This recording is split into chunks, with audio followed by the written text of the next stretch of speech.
Which subdivision is that? This one different words. She said top and bottom. What do I got? I got top and bottom. Right here. New business. I got two. You've got two of the same. Well, this one is the same, but I got two more. Okay. There's two, right? Thank you for bringing this up. Bringing a third. Okay. Which ones do you? Since there's no ultimate, I think it is like. You've got the 20,000. This Like the one. county. Yeah, so it's a private. 13. Just like ours, I live off of smaller.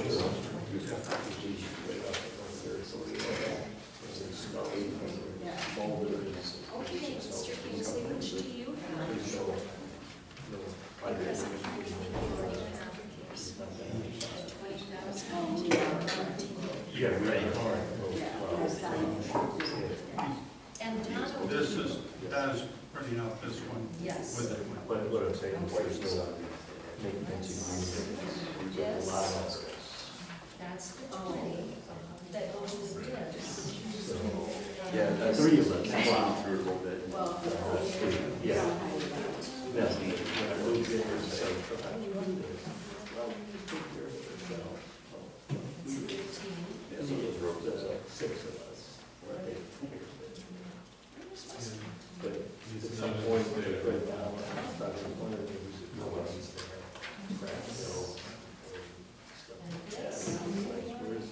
We'll have them from last night's, or last week's packet, last month's packet. Seems like. So these are both ones? They're not. The spreadsheet. I don't remember that. This one is not. We wanted this from team and not from Washington.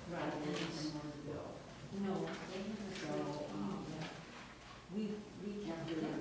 This is the filled off by parcel there.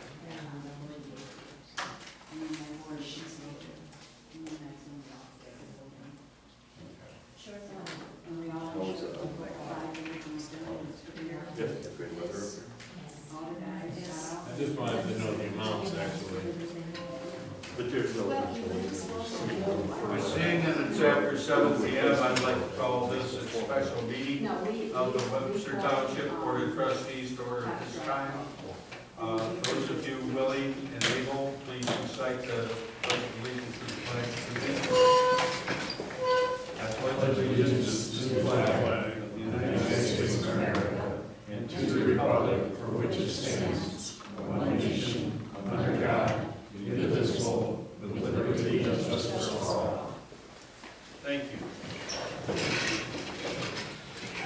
You have in your packet an agenda. We cannot change the agenda in as much as we're missing one board member and it's a special meeting. So this is the agenda. Under old business, cost of ceiling joints in the parking lot, T&M asphalt. That's the one that Tony made you 2 copies of just now. Sorry, Donna made you fresh copies of. And this has to do with the crack ceiling in the parking lot. Jeff, I believe, had a question about it. And you have an email that explains how it's going to be done. It's going to be a concave cut because of a beveled saw blade that they're using. Any kind of motion? I would move that we authorize T&M Asphalt to execute their proposal to do the second saw cut and apply the sealer of the saw cuts for an amount not to exceed $20,800. Second. Further discussion? I would just like to stress to our engineering company that to make sure they don't widen wider than a 1/4 inch.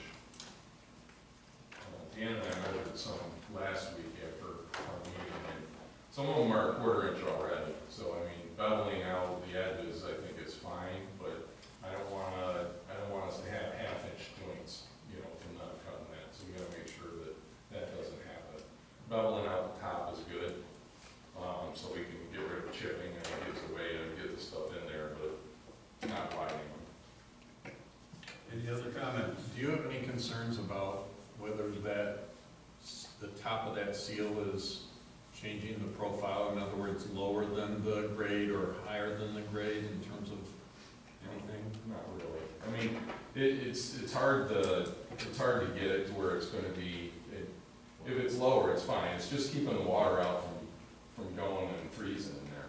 It could freeze in the rubber and be fine, and you run the risk if it's higher than the joint, that if a snowplow goes through and they're not on skids, they could possibly hook it and pull it out. That's possible too. But Like you might see on the expressway every day? yeah, exactly like you would see in the expressway. But to do that, you usually gotta hit it pretty hard. Any other questions or comments? Roll call, Shelley. Aye. I, Aye. Aye. Aye. Motion carries. Next, Washington Engineering invoice. We looked at this earlier in the month, and from the backup spreadsheet, it was difficult to tell exactly where we were in the process of the contract. This particular invoice is supposed to come out of, on your spreadsheet, of the 46, is a part of the $46,336.95. Clarify that. Is there any type of motion? well, I just wanted to clarify that you folks have this printout in your book. That's, Shelley, you asked a specific question, how much have we paid them? And it's that amount, $35,198.25.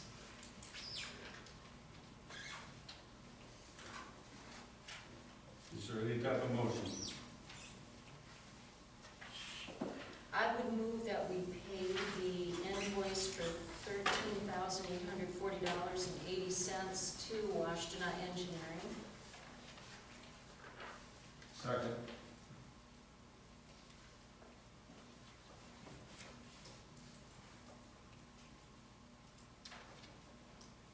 Further discussion? Seeing none, roll call. Harms. Aye. Aye. Aye. I, Aye. Aye. Motion carries. Next, under new business, we have quite a few pages in your packet tonight on private roads, and it begins with some questions in terms of how many roads and how many existing non-conforming lots and so on. There are 37 shared driveways that serve, 32 of them serve more than 3 lots. And our current private road ordinance doesn't allow for that, basically. A lot of these roads have been in existence for numbers of years. Where we get into problems is when somebody wishes to construct a new home on one of these, quote, private roads that have not been board approved. And it makes life pretty difficult. Also, lot splits. You cannot split a lot unless it has access on either private or public road. So you have in your packet tonight that a document that shows changes to our current private road ordinance. And if you look at section 3 of the revisions, you will see that there's nothing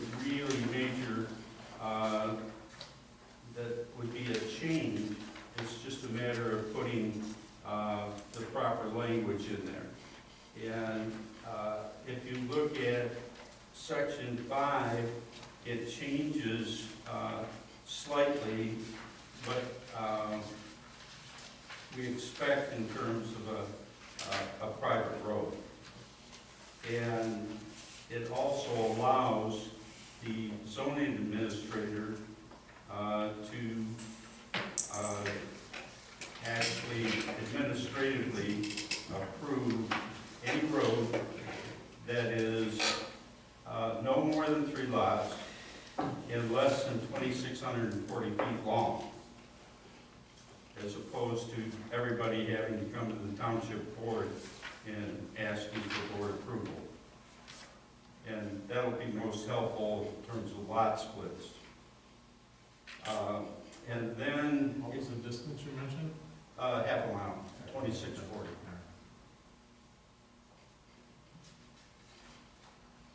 In minor roads B, it makes it all administrative for these smaller roads that only service 3 or less, but still keeps in requirements for approval of the fire marshal and so on. Section 6 has to do with major roads, and basically it remains, for the most part, unchanged. You'll see that the term right-of-way has been replaced by access easement. Usually, rights-of-way are something that are granted for public roads and not for private roads.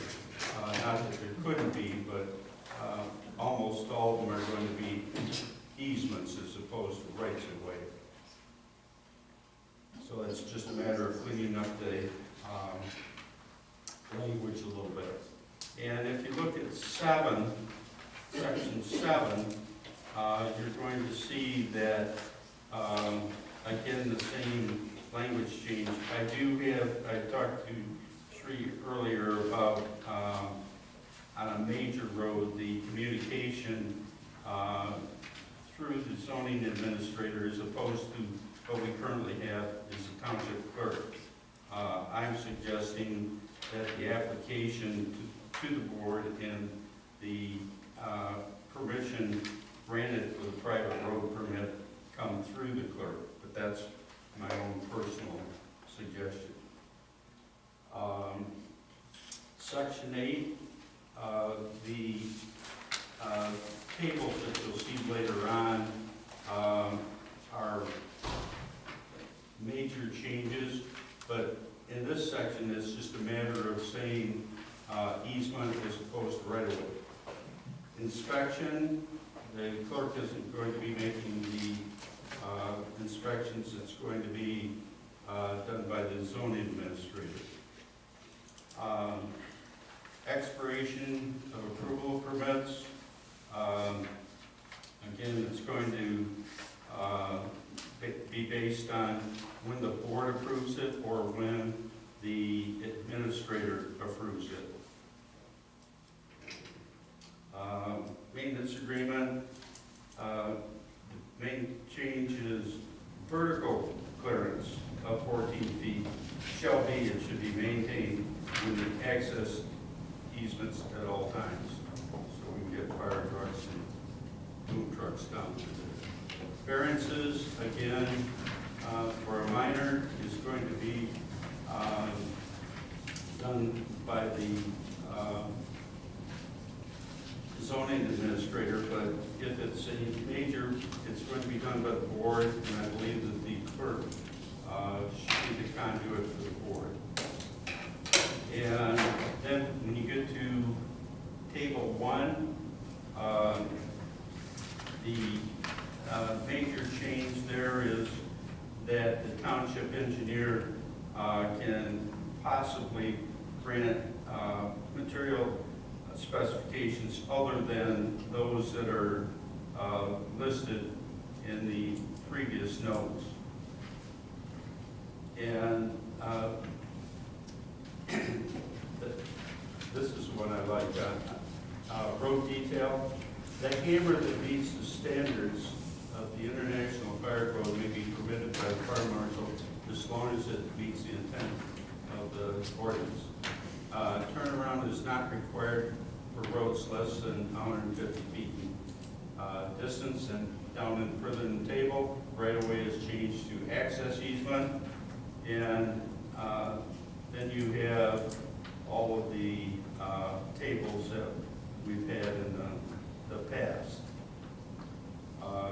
Sri, I believe you had a comment on the table 3 and 4. Yes, I do. Before I get into that,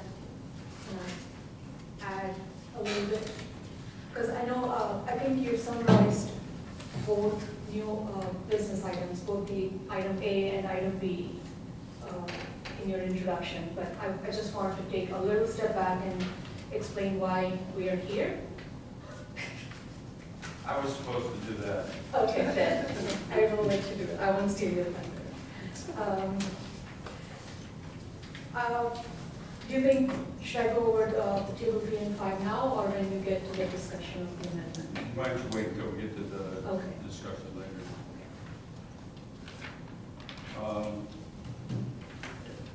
If you could tell us a little bit about the tables, though, why they've been, why you might consider changing those a bit to simplify them.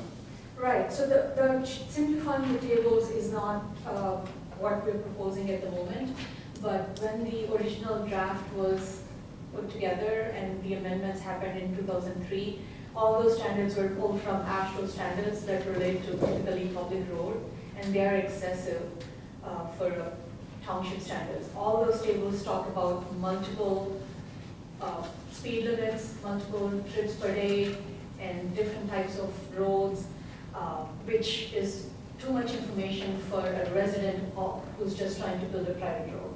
So after talking with our engineer, we found out there's a way we can simplify all those 6 pages of tables into just one table followed by a couple of notes, which just focuses on private roads in the Webster Township with a maximum speed limit of 25 miles per hour. So it would just be just one table.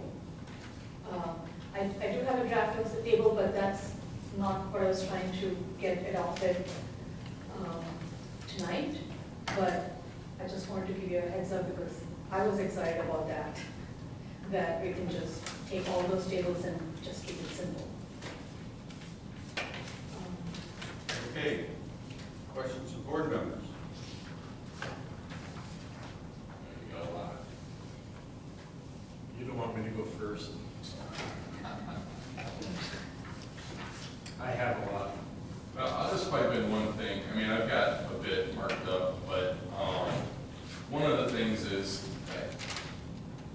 changing it to access easement. One of the reasons why they use right-of-way a lot is because a lot of times the actual utilities are going down these.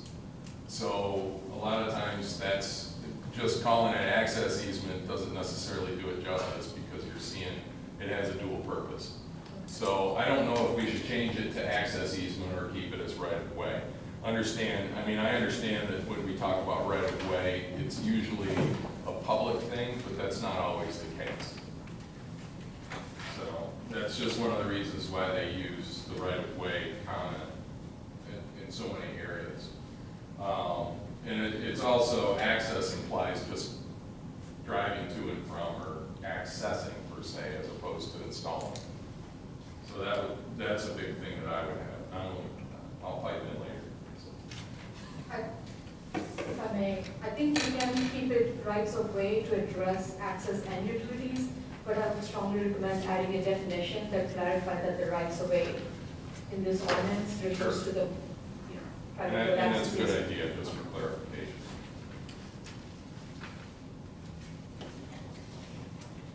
Okay, other comments?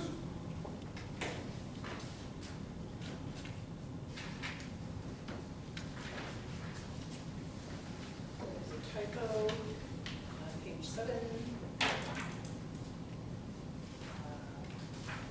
First paragraph A.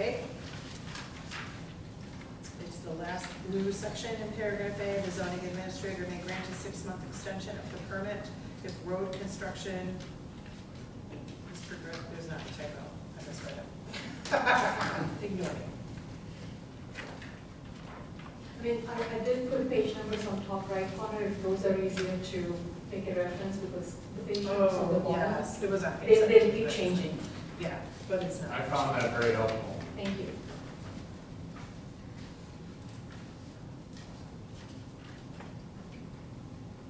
John, would it make sense maybe to just kind of walk through this and where people have comments, they could make them then instead of us each individually going through?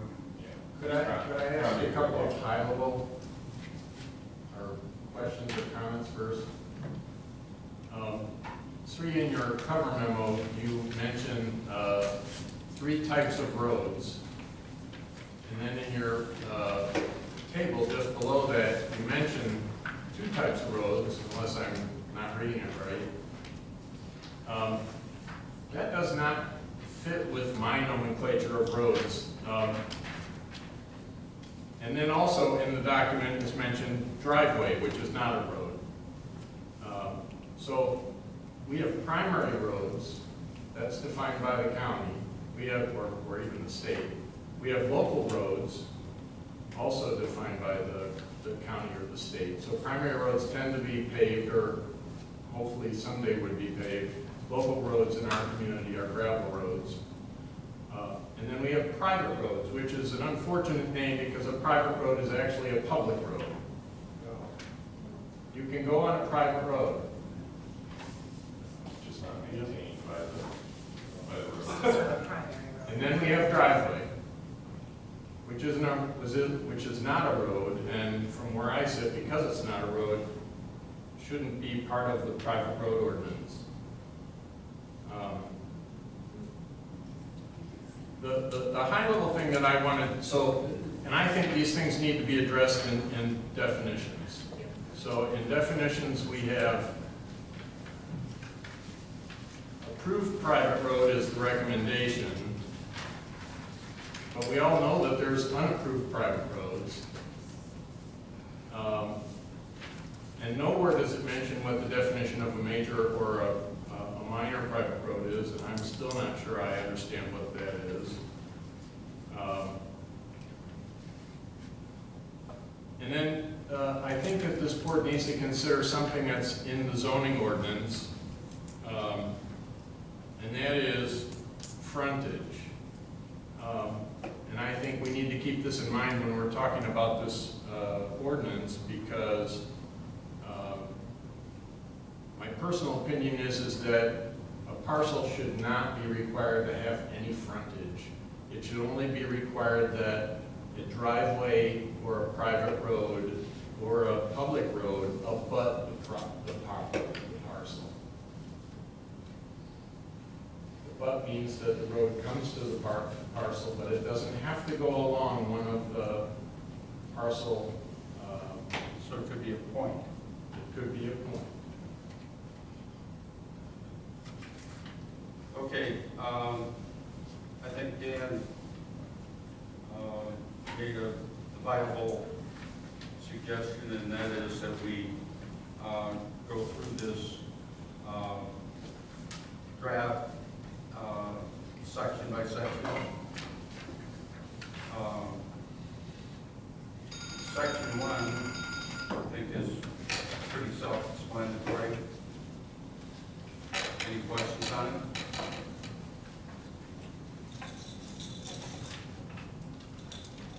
Two, intent. Yeah, I have some questions there. First of all, I think that the first sentence is excellent. I think that's the same as in the current version. In the third from the last line in that section, it refers to the Washtenaw County Board of Commissioners, and I'm wondering, is that what it was meant to say? Is that what we mean?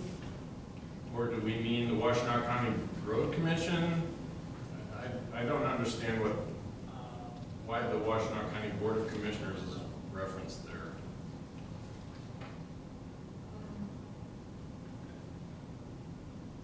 Well, that's a carryover from our, Yeah, I don't think it made sense before, and I don't think it makes sense now. But but they own the rights of way of the public roads. so then it should just say Washtenaw County, because Okay, not the Board of Commissioners. okay.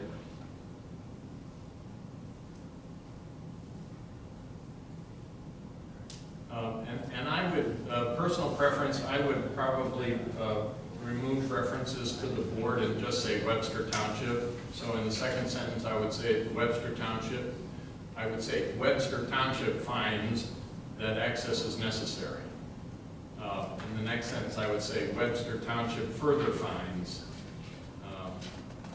I don't see that it's helpful or informative to mention the board specifically.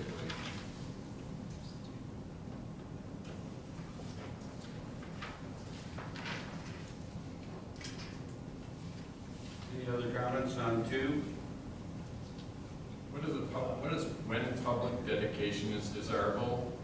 What does that mean?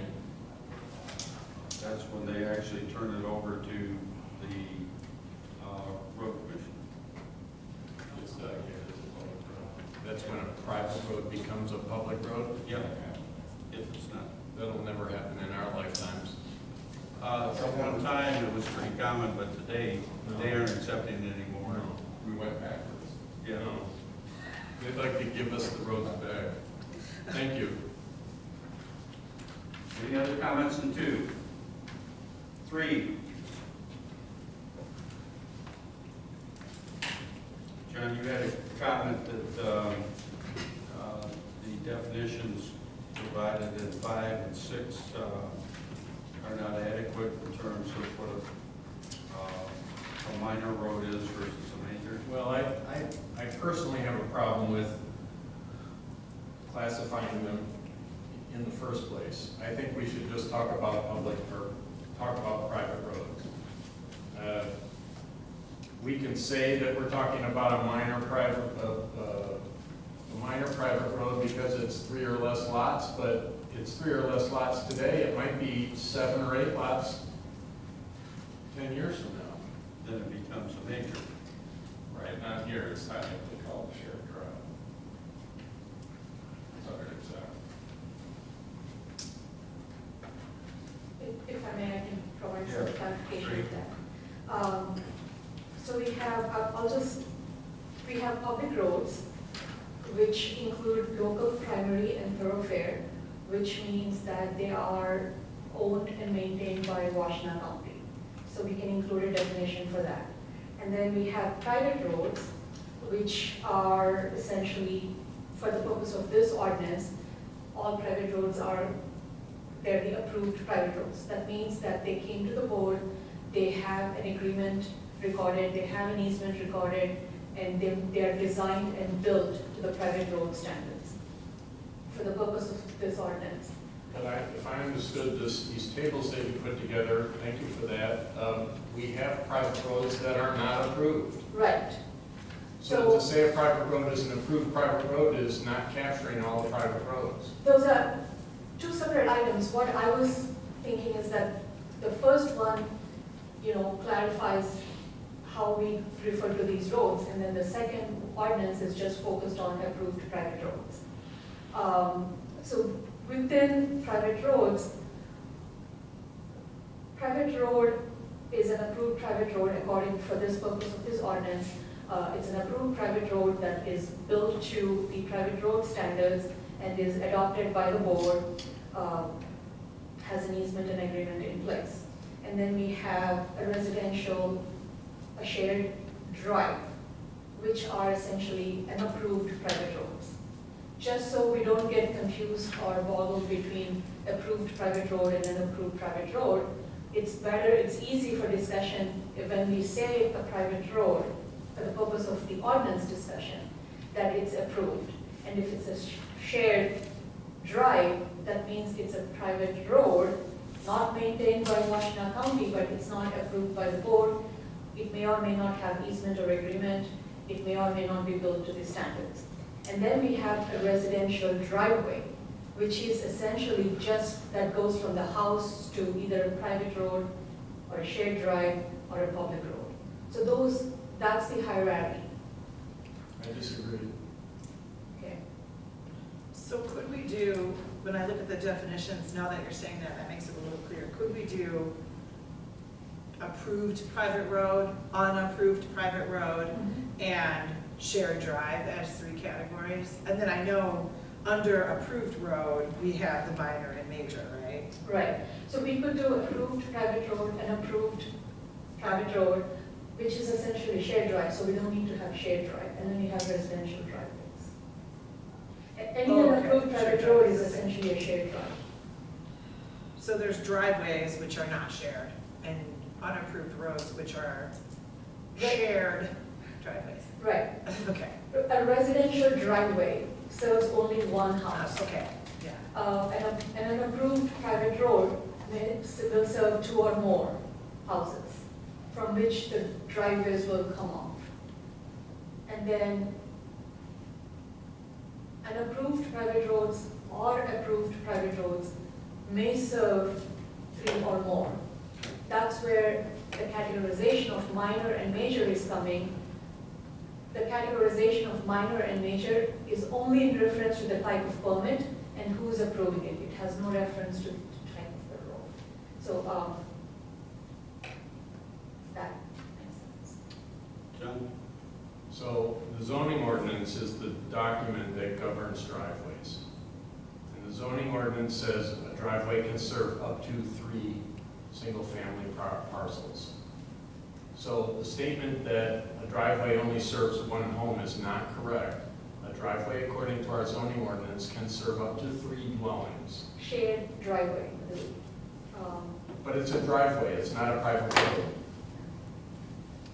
So That's exactly what we're trying to clear with this amendment, to keep those definitions consistent between the zoning ordinance and the private road ordinance, so that this whole confusion gets cleared up.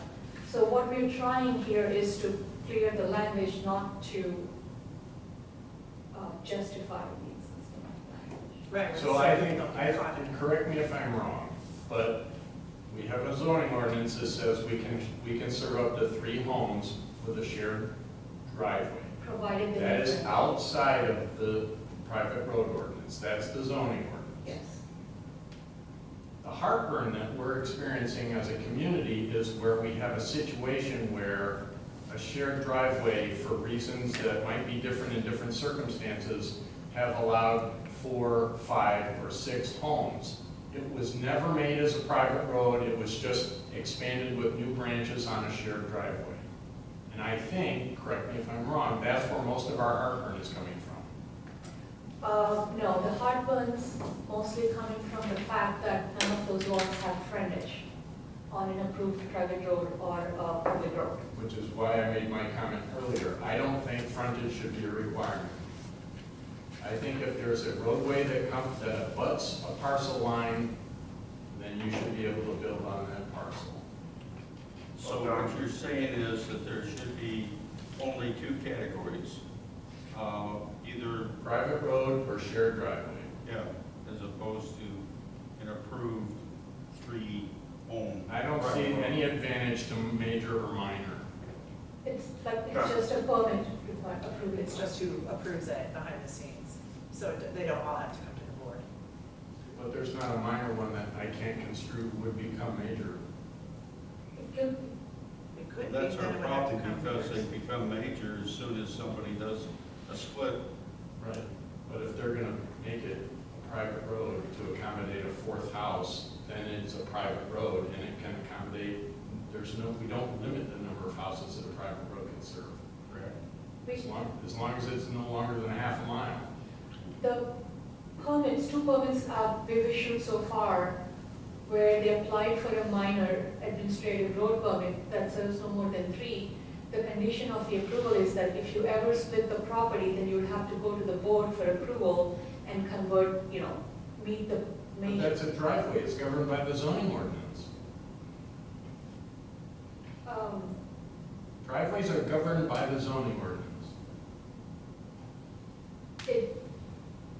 That's that's the confusion. If that's what we want to be, we just have to clarify and take away the standards that are creating the confusion. The driveways are governed. If you look at my first memo on page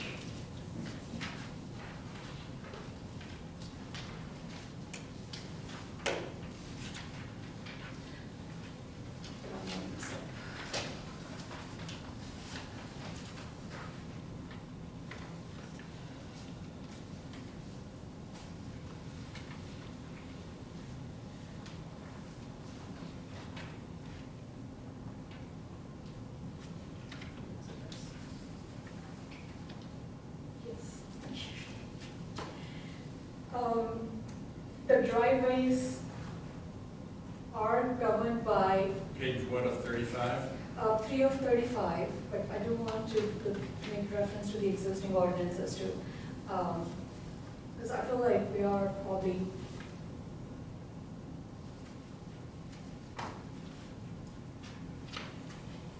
we do have a definition for shared driveway in the zoning ordinance, but we also have a definition of shared drive in the private road ordinance, which means it's governed by both zoning and private road ordinance. And part of the confusion is it's called as shared drive in private road and it's called as shared residential driveway in zoning ordinance. That's one of the goals, trying to create, make sure it's consistent. I would advocate that there be no reference to driveway in this ordinance at all. If that's what the board concept comes to a conclusion as part of this discussion, we have to revise the language to reflect that. But at that point, I want to say that the zoning ordinance only provides a definition for shared driveway, but it doesn't provide any guidance to the design standards or requiring an easement or requiring a maintenance agreement. It says they should be, and then it refers us back to the private road ordinance. All that the zoning ordinance does is it just points out the term and then says they should be built according to the private road standards. And when you come to the private road standards, it refers to zoning ordinance for lot frontage. And both are not listed in both ordinances. That's what I'm trying to say, that for residents shifting between zoning ordinance and private road ordinance, sometimes the standards are getting lost in the transition. So there is a definition of zoning ordinance. Let me pull that up. In the meantime, Dan, you had a question or comment? Yeah, thank you. I just wanted to comment, John, related to frontage, which technically isn't in this, on the agenda here tonight, but you really need frontage because if you have 0 feet point in a access easement or right of way, you don't have sufficient land to actually access the property from that access way. You'd have to trespass. Right, you need to cross your neighbor's on your neighbor's property to access your own parcel.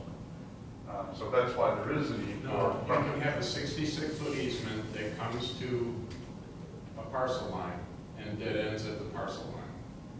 Well, that's different than a point. That's a budding. Well, but you had said it could even be a point, which it has to be large enough. It has whatever to, the we're frontage- talking about access easements. Yeah, there has to be an easement to get you there. When I built my house here, I bought 14 acres that were not on any road. It was out in the middle of a cornfield. And I built a 900-foot driveway on a 66-foot easement. Did I want a 66-foot easement? No. The zoning administrator mandated that I have a 66-foot easement. I was not knowledgeable about the zoning ordinance at that time, and I said, okay, so we put my driveway that I built on somebody else's land to get to my land on a 66-foot easement, which is on all of the deeds of all of the parcels that were affected. But I didn't have to have any frontage. And it wasn't built as a non-conforming situation. But now we have a different zoning administrator who doesn't agree with that zoning administrator. And so when we craft ordinances, I do it in the mindset of, what are the future zoning administrators going to be thinking? The lot frontage requirement was introduced in our zoning ordinance with the overall last comprehensive amendment in 2009. Yeah. It was not a requirement before, so it's not the different interpretation of the zoning administrators, it's what was the standard, what was required before and what was required after 2011. It's a new standard. So the lots which are on an approved private road and not have frontage are most likely legal non-conforming lots because the frontage requirement wasn't in existence It's before. not a road, it's a driveway. And then the easement with the 66 feet is also in one of the definitions. I just skimmed through the zoning ordinance trying to, with the word private road, and everywhere in PUDs, it's site condominiums, when you're talking about private roads, it keeps taking us back to the private road ordinance for design standards, and private road ordinance says you cannot develop a property or build a house unless you have a road permit, unless it has, it meets this requirement. So I, as a planner and as a zoning administrator, I think the shared residential driveways are regulated by private road ordinances. However, there is some, but the private road ordinances also acknowledges that it should abut a public road, and it should meet the standards in zoning ordinance, which is the lot frontage. So shared driveways, private roads, are regulated by private road ordinance. The only reason why we refer to lot frontage when approving a road permit is because the road ordinance says you should comply with the zoning ordinances, which includes the lot frontage. And you keep saying road, and I keep thinking driveway. That's the confusion that the residents are having too, because when I say, oh, it needs to abut an approved private road, they're like, this is a private road, because this is maintained and this is accessed by private residents. That's the reason why we should, when we amend it, we should have the right term so that that confusion. My driveway is private property, it's not public. You cannot, nobody can just drive on my driveway, but Trotter's Lane is a private road. And the judge said, you can drive on that private road, it's open to the public. My driveway is not open to the public. My driveway is private property. Depends on what the easement actually says. The easement gives permission for up to 3 dwellings. Dwellings actually use the easement? And right now I share, when I was the first one, now there's 2.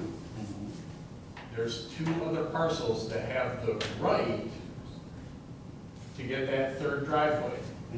I happen to own both of them. I had to buy them in order for someone else not to put a driveway. But it's not a private road. If you can put a pin on that just for a little bit, because I really want to get to the permit requirements and some standards, and talk about the amendments a little bit, because that kind of is more helpful to address the existing application. So I have 7 applications of 7 residents I've been working with. 3 have to do with lot splits. If the amendment is approved tonight, it will allow an administrative deferral of construction, provided there's an easement recorded, there's an approved drawing in place, there's an agreement that's been recorded. Those can be approved administratively. Then those 3 doesn't need to come to board for a variance approval. And then I have 2 existing private roads, Valley View and no named road off of non-territorial, which serve more than 3 lots, that are asking for variances to allow to accept the road as is. They have to come to board no matter what. This amendment doesn't address those situations because they have to come to you and you'll have an opportunity to talk about it and address those. And then I have an extension of an existing road, which will come to you anyways. But my primary goal with the amendment tonight is to make sure that I can address those 4 new lot splits administratively because they don't serve no more than 3 lots and all they're asking is deferral. But the current ordinance doesn't allow me to approve a deferral administratively. But I do want to say that the current ordinance has a lot of opportunities and reasons justified to amend. I did not address all those. Everything in black in your draft amendment is language that's from existing ordinance. Because it's left black doesn't mean it doesn't need to be changed. It just means that it's not time sensitive at the moment. But the board does need to come back to it, address that in great detail based on the first memo that to address the existing road challenges. My goal of providing that information to you is so that the board can understand the big picture. We have 20 existing roads that are not approved, that may or may not be built to the standards, that may or may not have easements and agreements in place. So I have, so we need to address those, but that comes as a second amendment. And the board will then have an opportunity to discuss in great detail when you look at the variance applications. But the other goal of providing the first memo and the spreadsheet is also to see if you guys need any more information so that you can make more informed decisions at the next meeting. But the draft is just focused to address those lot splits, proposing new shared drives that can be approved. But the lot frontage requirement, what is it called? What should it be called? How should it be defined? Whether it's valid or not? What are the exceptions? That are all need to be discussed, but that's a bigger amendment. Well, one of the roads you have listed is Gleason Drive. It's on page 6 of 35. It says it has 5 built lots.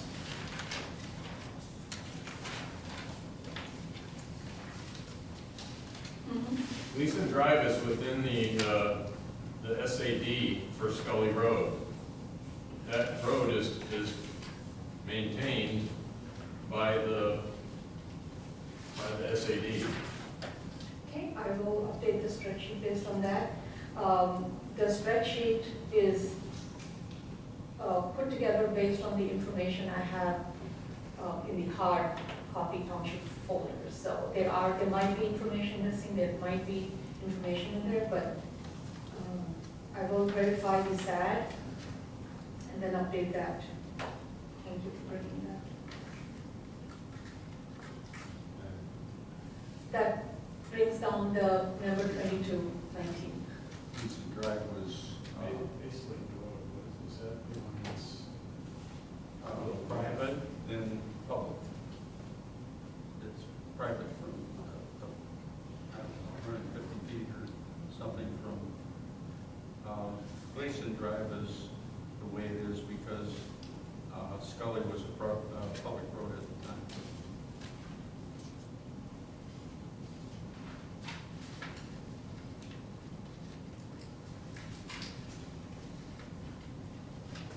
I have a couple items on section 3 definition, if I may. Okay. I think it would be helpful on item F, shared drive. After the first blue, which is ending with or public road, a comma then. And then after each, add the word lot. I think that would help clarify the definition. I think it was mentioned previously that perhaps the definition of access easement should be included. I think that's a good idea. Yeah, I think we'll From what I understand is that the recommendation is that we stick with the word rights of way, so a definition for.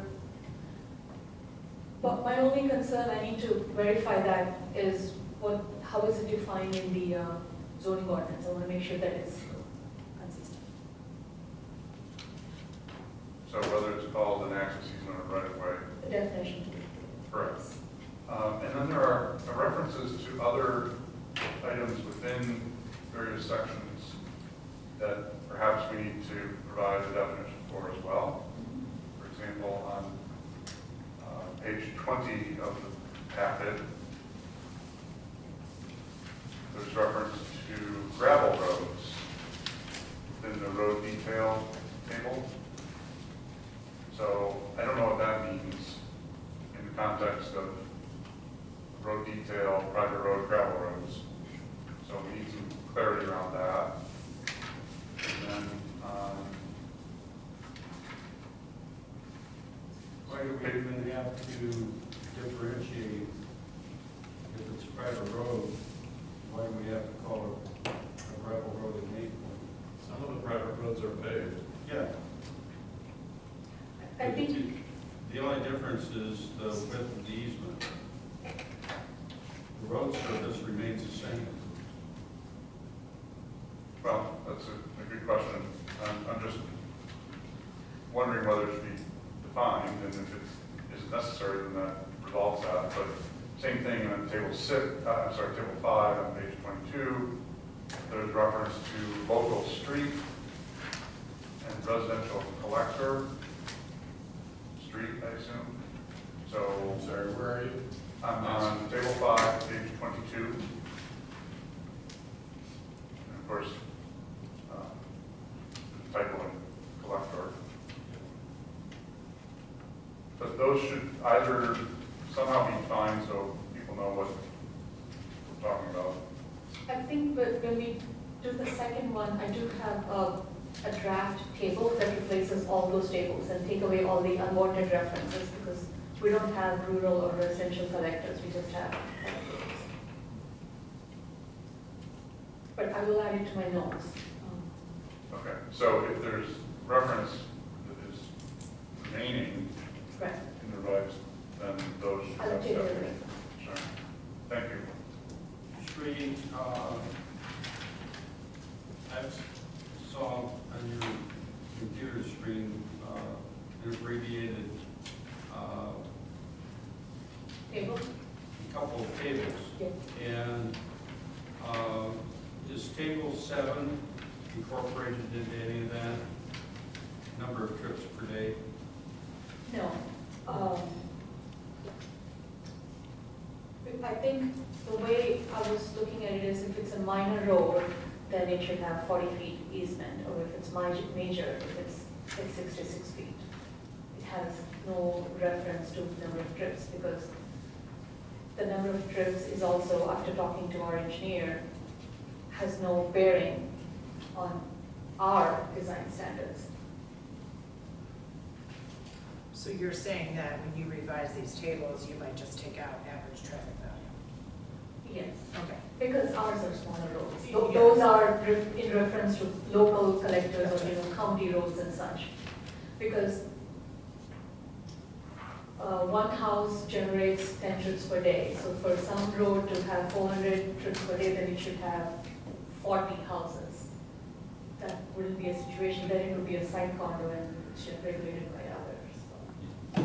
Except that sometimes you have a farm at the end of a private road, which is very long, and you have many, many customers coming there.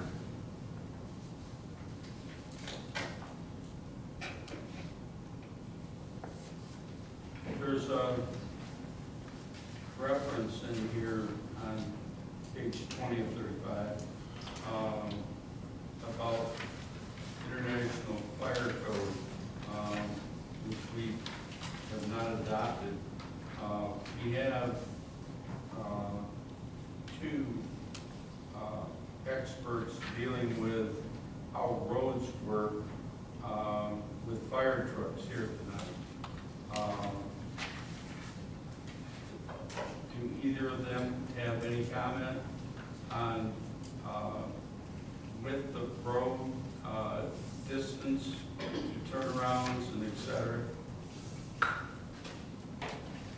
So what we are looking for is to maintain an access for the fire trucks to respond to any call that we need to get into.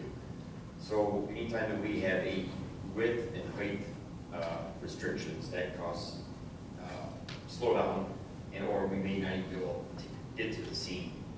So with that being said, we follow what the fire code states of what the minimum width should be and height to, to gain access. Now that does create some problems on driveways and easements and whatnot, but we've actually had problems in the past, where we've had tree limbs restricting our access to a house. So you are not really concerned about the easement as such, you're concerned about the travel surface, both for width and height? Correct. And then also with some of them, the distance plays a factor in how we turn around. If we have a 1,200-foot driveway, wherever that may be, for us to try to back out, because generally they're not going to be a straight shot. Middle of the night, it's not easiest to do, so we would want some type of turnaround. I'm not saying in the driveway itself, but private road or something to that nature. With the road that's required. 20, 22. Sorry, what was the question? Oh, Oh, is it 20 or 22? I think it's 22, 22. Okay, 26 for. I want to just clarify that the International Fire Code, we didn't adopt it, but the Fire Code regulates beyond driveways. The only reference, the reason why it's referenced in this draft is that there are certain standards that are using that as a reference. For example, the Fire Code requires the driveway to be 22 feet wide, but our ordinance only requires 18 feet wide paved with road with 2-foot shoulders. So essentially it meets the 22, but our ordinance allows the gravel to be only for 18. We're not changing that. And then our ordinance requires cul-de-sac at the end of the roads, but based on the International Fire Code and discussion with our fire marshal and Ed, we included an option where a hammerhead may be allowed instead of a cul-de-sac if the road is not too long, it's not serving many houses. And then the other flexible standard we introduced in this draft is that our ordinance says a turnaround is required at the end of the road, period. But the fire code says if the road is less than 150 feet, you don't need a turnaround because the fire trucks can back up. So we included that in here so that we don't require excessive pavement when it's not required.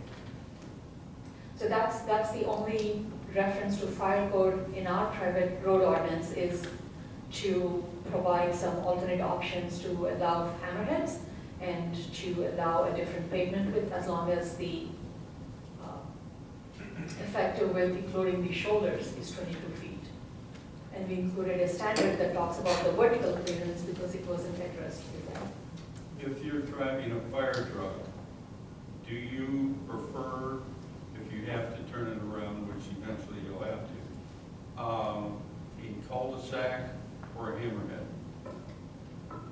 ultimately, a cul-de-sac would be preferred. What I understand, looking at some of the parcels that we've had in the township, it's not really the greatest design to do something to that nature, so we would then allow a hammerhead, which would then give us still a turn-on access. But I mean, anytime that we can more or less always, for the most part, do a continuous straight As opposed to forward motion without backing up, you're always safer. So how do you park the trucks in Dexter? Oh, you'll have a new station, so you won't have to worry about that. Okay. I would just like to say, when you say pavement, I find that confusing. Gravel, it's either whatever the roadbed surface is, it's either asphalt or gravel.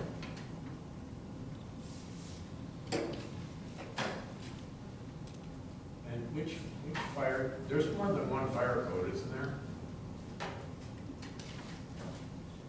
But when it comes to road access with both the International Fire Code and NFPA are harmonized and reference the same standards. Should we reference one specifically? Is the international fire code, should we do it in current international fire code? Because it changes, right? The year changes. Yeah, it does. I mean, NFPA is probably the standard. It goes a little more in depth on access. So that would probably be a better reference. So instead of international fire code, can you NFPA is the National Fire Prevention. Protection Association. So when table 2 refers to it as a hammer, is it a hammerhead? Yes. Okay, and should it be referred to as, in lieu of a turning circle, a hammerhead design maybe, you know, that meets those standards? Because that is a little confusing for people that don't know the jargon. It's a good point. Well, and we just heard the cul-de-sac is actually better, It's preferred. but that's not referenced here. Right. I think the turning circle is the term that should be, that's what cul-de-sac means. So I could say cul-de-sac radius, so that people know what it is. Where are you referring to? Just above on table 2 where it says turn around areas, turning circle radius. Okay, That's essentially a cul-de-sac. thank you. And then, like Trustee Khan suggested, in lieu of the required cul-de-sac, a hammerhead may be permitted by the fire marshal that meets the MFPA. A hammerhead turnaround. Yes. And as long as we're on this area, would it not make sense? I mean, obviously, firefighters, chief know what NFPA or IFC require, but average resident doesn't. So would it make sense for us to reference if Washington County standards have a specification for a hammerhead turnaround, that we utilize that as a reference tool? It still would need the sign off by DAFD, Right. but at least people would have a more reasonable location to search for that.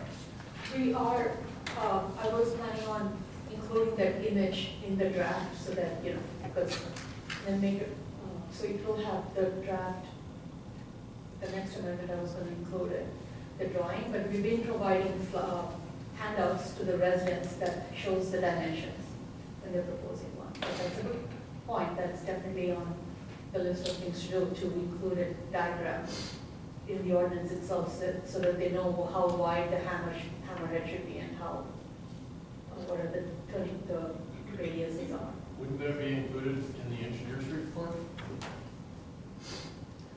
No, if we have that detail in the ordinance, then when the applicants are putting their drawings together, they can use the same detail while they're drafting. So that they know that the hammerhead should be 20 feet wide and the radius should be 25 feet, and it should be 70 feet from the edge of the road, so whatever the fire code says.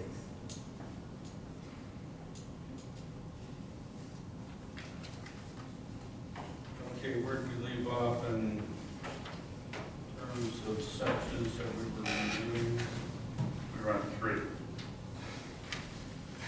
I got mine messed up here. 3 out of 10. Okay, anything else in 3? We got down to shared drive.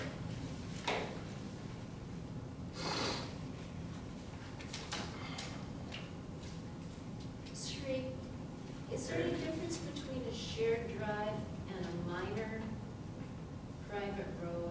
What's the difference there? I see where the confusion's happening. A minor road is a shared drive the way I've been referring it to is that it serves more than 3 lots, but it's not an approved private road. A minor road I think if I just change that to call it minor permit and a major permit, that might eliminate the confusion. Because the minor and major are only in reference to, if it's a minor permit, then I can approve it administratively, of course, with fire marshals and everybody's reviews. And if it's a major permit they're requesting, then they come to the board. So I see where the confusion is. Well, I think the stumbling block here is that either is limited to 3 homes, whether Yes. it's a shared drive Or a or a minor. private road. Yes. When we get into a problem is when somebody comes in with that first split. Right. Up until that time, we can call it shared drive all with one, but you can't give somebody a split then Right. if it's not approved by the board, Right. major road Right. at that point. Would it be helpful if 5D be pulled out and placed before section 5 as its own section?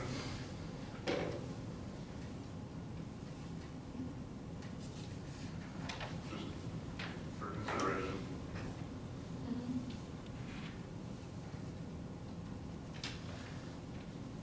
I think the advantage of this draft with the minor road permits as opposed to a shared driveway is that there's some sort of maintenance agreement.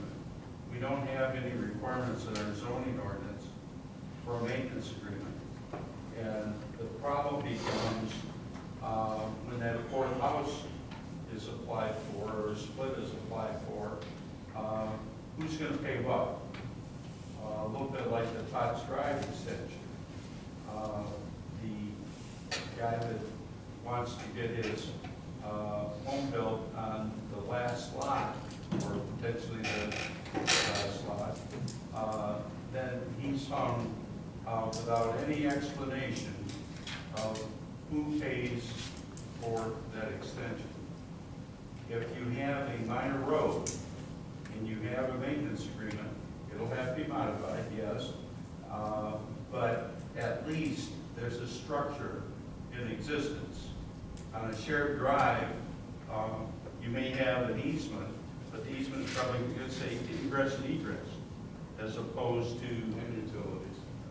Okay, and potentially utilities. It's not going to say necessarily in your deed who pays for what. What happens when the guy down your driveway splits?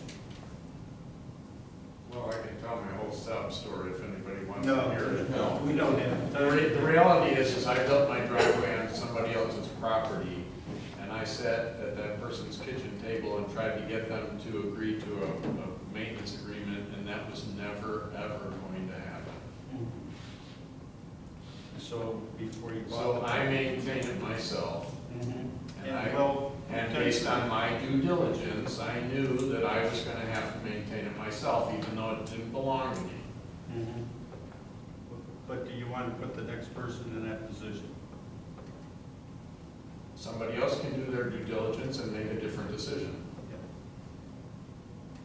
So I made that suggestion, John, because under minor road permits, section 5, which there's a portion A, which talks about the the necessary elements for a minor road permit, and there's section B, which is falling under minor road permits. So you could imply that as the existing shared driveway sitting under that section, that it falls under a minor road permit. And the last sentence of existing shared drive talks about whether to review and whether it's subject to minor road permit or major road permit. So, to me, that's confusing why it's sitting there. It's a good point. I don't think somebody that wants to put wants to split a property, so it's the 4th property on a shared drive, needs to come to the board with their engineered drawing of what it would take to, I guess, use a different word, improve shared driveway. I think that it should be handled administratively. For the fourth one, Yeah. why not for the fifth, or the sixth? Well, once you get to the fourth. Well, I mean, that's the point, you gotta draw the line somewhere. And it Half a comes mile to, is not minor either. well, no, I mean, half mile is not minor, but I mean, looking at it, it's like saying, all right, you're gonna have to design a private road essentially for a minor road permit that could be done, but there's only 3 people or less on it. Otherwise, it's gonna fall under a major, and it's gonna be a private road. It's gonna have to come under those standards. Trying to think of somebody having 3 properties on a shared driveway, and all of a sudden, someday they may split it, and making them meet that kind of standard, I don't know if it's fair or realistic to do that. I understand it. I living on a private road as well. It's one of those things, as I mentioned, to try to do it after the fact. It's really, really difficult to do it. But the fact is, if there's 3 people living on a shared drive and they want to split it later, then they're going beyond that point. And going beyond that point is one of those things should be under consideration if they want to split their lot. What if they never split their lot, but they have to spend the money to actually get all that stuff done? And quite frankly, I mean, I would hope that a maintenance agreement is for any shared driveway, because everybody uses it. I mean, up to their house or up to that point. But I don't know, I mean, trying to do something like that and think about the future. And we are running, obviously, I mean, it has been an issue, we're running into lot splits now that were a shared driveway essentially, but there were obviously some on here that were done that were definitely supposed to be roads. I mean, you look at some of these, like Pillar, 15 houses, 15 lots. I mean, that was designed and that was made to be a lot of lot splits, and a lot of homes. So you can take those into account, but drawing the line at 3 and saying you should still meet these requirements, I don't know if it's realistic. I really don't. I agree that it would be much easier in the future if something happens and there are lot splits. But should people be held to that account? And I know families that have lived here that split lots, and all of a sudden they've got 3, 4 houses and it's a shared driveway.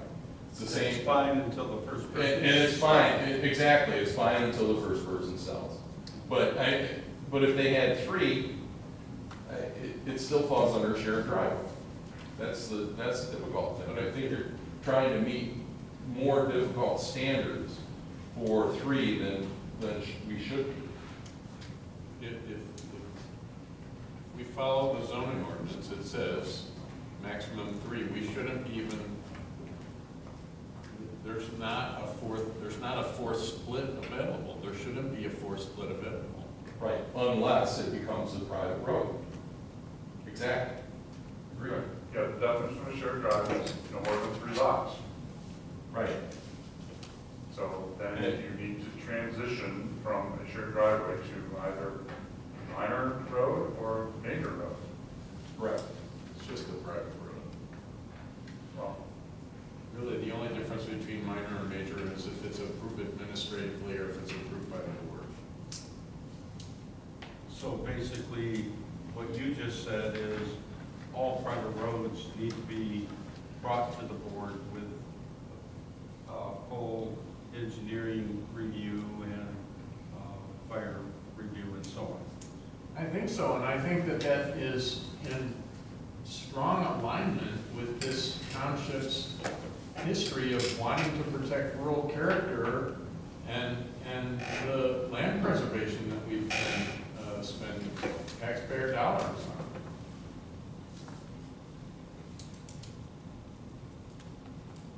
So if we just cross off section 5A, we're all set here?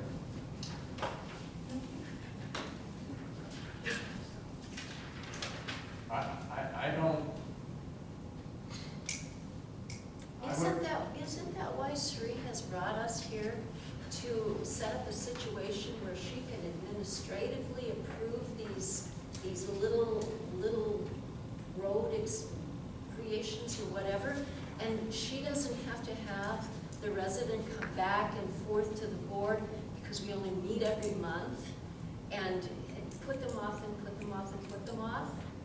I think that's why she's got us here tonight, to make that change, to allow her to say, whatever you want to call it, a minor road or a private road with fewer than 3 lots or 3 or fewer lots, to say she can take care of that. But to say it's a little thing, I think is to. Oh, no, it's not a little thing. It's not, the act is not a little thing, but I was referring to the fact that there are just 3 houses on it. If Well, you can take care of it. Can't you take care of 3 houses No. on a? Uh, I mean, that's a shared drive right I now. think I heard take off 5A, is that what I heard? Yeah, Well- because that why we're Am I correct with that, Sri, that you can, when we've got 3 houses that want a shared driveway, that fall under the shared driveway arena, that you can approve of it? That's what I've been doing. The only, I guess, let me rephrase the question. So the question here is, if the road serves no more than 3 lots and it is less than half a mile, would you want to waive the lot frontage requirement? Because based on the current language in zoning ordinance and the private road ordinance, I have to apply the lot frontage requirement. If you feel, the board feels like that doesn't make sense for lots that are on a shared drive serving no more than 3 lots and less than half a mile, then we should make that explicit here that that is not required. And also put a restriction that you cannot have any more splits, because then we're back again at this position Well, where. you can, but I mean, that's the thing, yeah, you're still gonna fall under, if you want more splits, it should fall under private road. And when we talk about, okay, you could approve 1, and that's why I said, why not, 4, why not 5, when you're looking at that? So, let's say the 3 of us are living on a road, and it's a private, it's a shared driveway, and all of a sudden, Mr. Kingsley decides, I'm splitting my lot, and he gets to do it, and you and I don't. It's not fair to everybody on the thing. It's not an equal application. We've got to make sure that it falls under the same standard for everybody. Because there's another consequence. The setbacks are measured from edge of access easement. And if you have a shared drive, I think there should be some clarity provided as where the setback is measured from. and you're talking about these zoning ordinance now. Right, they are interconnected, so They are, there is a But they don't impact. have to be. The zoning ordinance can govern shared driveways, and the private road ordinance can govern private roads. And if we try to include language from both of those things in each, that causes confusion. Okay, so let's say the zoning ordinance governs shared drives. And the zoning ordinance says each lot shall have frontage on an approved private road or public road. So in that case, then the zoning ordinance should be amended that the lots fronting on a shared drive doesn't need to comply with the lot frontage requirement. I strongly agree. At that point, because if you don't amend that, then I have to send those folks to ZBA for not meeting the lot frontage requirement. So, I understand your circumstance where the easement ends abuts. The easement actually abuts the parcel behind it. So they have zero frontage. They have a 66-foot easement that ends at their parcel line. So they are not landlocked. Now, if they were to do a split, there's no way. They have a 3-acre parcel, they couldn't do a Okay, split. but say it was 10, and they could split it. There was no way that they could split it from the existing easement. That's correct.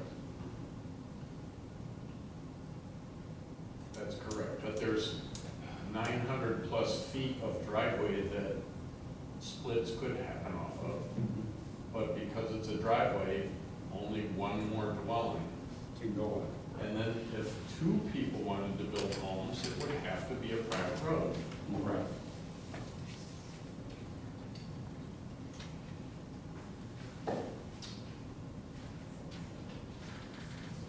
The other, I think removing lot frontage just has so many ripple effects on lot width standards, lot depth standards, lot width to depth ratio. Because I think we cannot remove the lot frontage requirement, however, we can provide an exemption for certain lots. Why do you say we can't remove it? From the zoning ordinance? You told me it was added in 2009, so for how many years we didn't have it? Right. The other reason why it was added, because the land division ordinance was adopted, which says you cannot have flag lots anymore. And you cannot have lots that... And I agree with that. Right, so the lot frontage requirements contributes to prevent flag lots. No, because you can have access through an easement. You don't have to own your driveway. I'll have to review that. But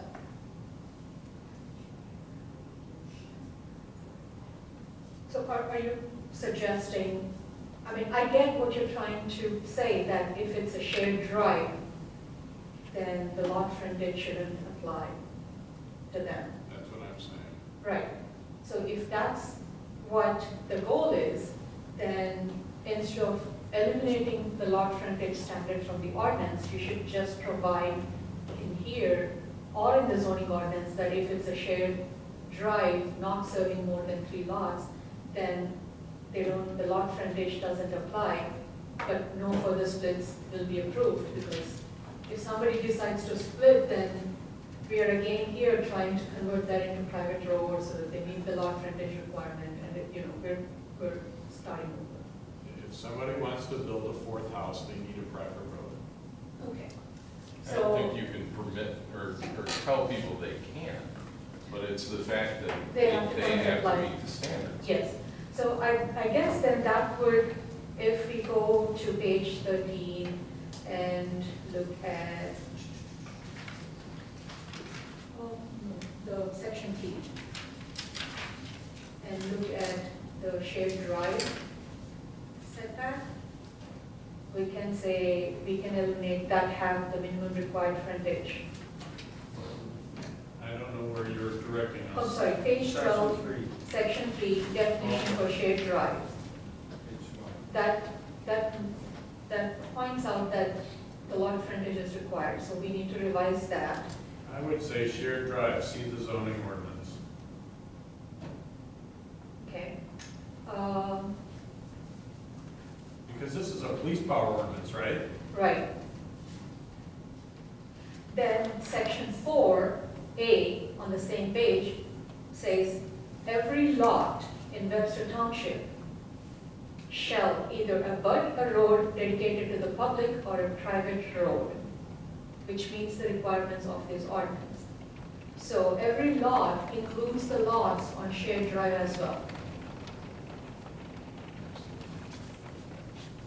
So you have a non-conforming lot.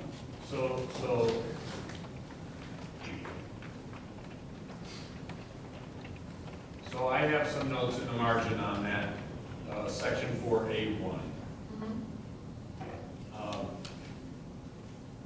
One of them is why. Why? And then the next one I have is why not abut a driveway? Yeah, and I think that could be possible, abutting the driveway. The bottom line is, if it abuts a driveway, if it abuts the shared driveway, and later on that shared driveway becomes a public road, or a private road, then it is meeting that, and it has frontage on the private road, because the road or the driveway became a road. Okay. So then section 4A1, we should add the either abut a road dedicated to the public, a shared drive as defined in the zoning ordinance, or a private road which meets the requirements of this ordinance. Yes.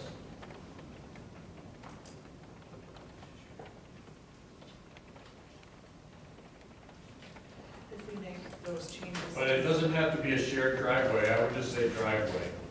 I think for the purpose of keeping it simple, we should probably just refer it to a shared drive.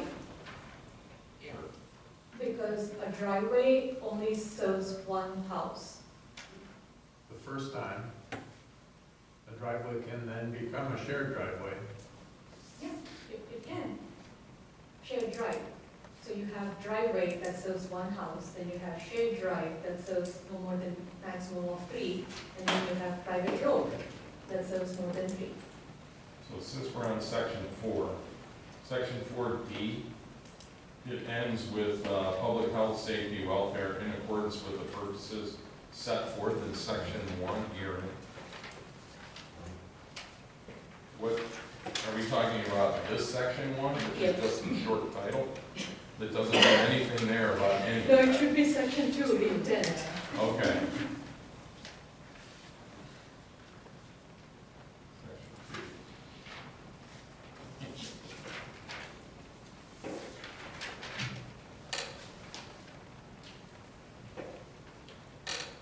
Okay, section 5, we're going to eliminate. Is that what you guys are telling me?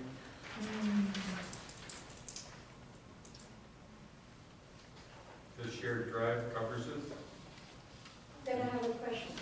Do they still have to apply for permits so that we can make sure that the shared drive is 18 feet wide with 2-foot shoulders and all that? Because that is not mentioned in the zoning ordinance. If we remove it here, then we have no way of enforcing the easement. Not enforcing, we have no way of ensuring that the fire has access and it's maintained so that the fire can have continued access. I think so. I mean, I think that's just a safety issue. Right. That we should look at, there's certain standards, i.e. safety thing, but does it require a survey? I mean, do we need engineering with a draft maintenance agreement? I would hope that those are in place. I would suggest that some of that stuff get in place, but It has, I mean, it hasn't, I haven't heard many complaints with those requirements because people do understand the need for it. So, just so I understand that we're changing it, so we have a shared driveway, and Right. there's shared drive. And there's 2 of us on it, and one of us is gonna split our property, so now we'll be a 3. You're still a shared We're drive. still a shared drive, and I need to go to you to get the split approved. In the case of the shared drive, since there isn't any, let's say, private road requirement at this point, you're asking if we still put in the ordinance, if you're doing a lot split on a shared drive, that's gonna stay a shared drive, you still have to follow these easement requirements in order to let emergency in and out, that's what you're saying? Right. Okay. So it doesn't really matter, and then what we have is approved roads and unapproved roads, that's what's left, right? Because it's not a shared drive if there's 6 houses on it. Right. Right, it's an unapproved road. It's not. Okay, so I think where we're headed is we have, let's say, section 5 that would regulate shared drive permits.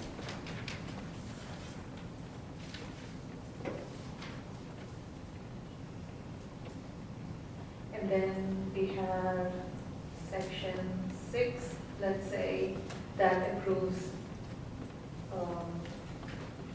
I have to wordsmith it, but that addresses existing private roads and approved private roads. This is, yeah,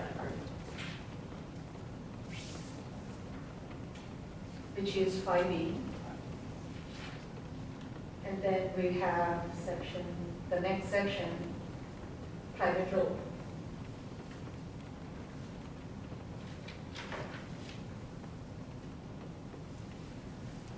way I'm looking at it is that shared drive permits are administrative, but they still have to, meet the easement and the agreement so that the fire can, so that we can ensure public fire access at all times. Section 6, for unapproved private roads, they will come to the board, and then the board can determine what level of detail you would require, and whether it can be approved administratively, or whether it needs to come back to you.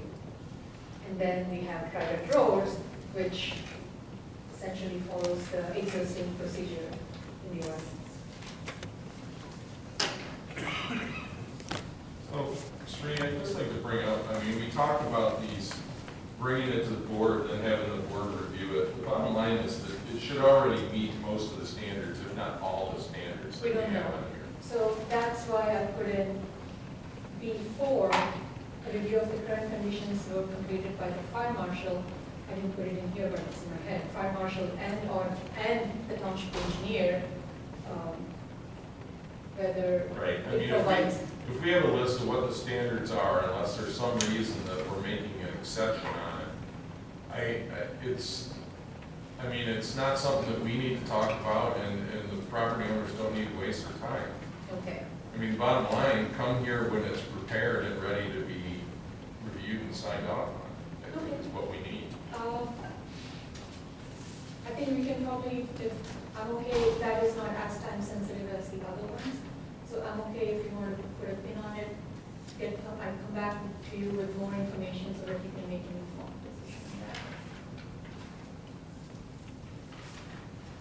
on that.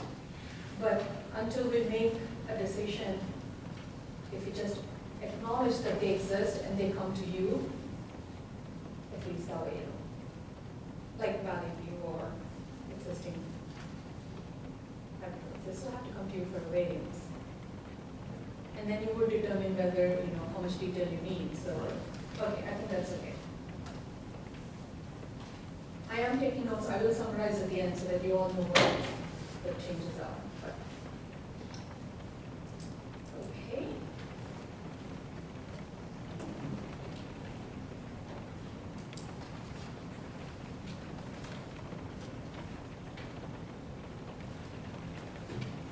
Sri, I'm not sure where we are at the moment. Just a comment on what's currently showing in section 5, item 6.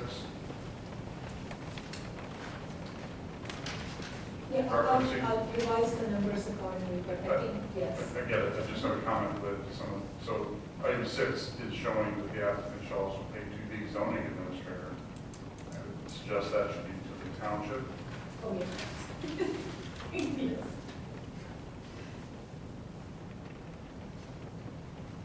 Yeah, I had several amendments for that item if we were going to keep section 5, but I thought we weren't.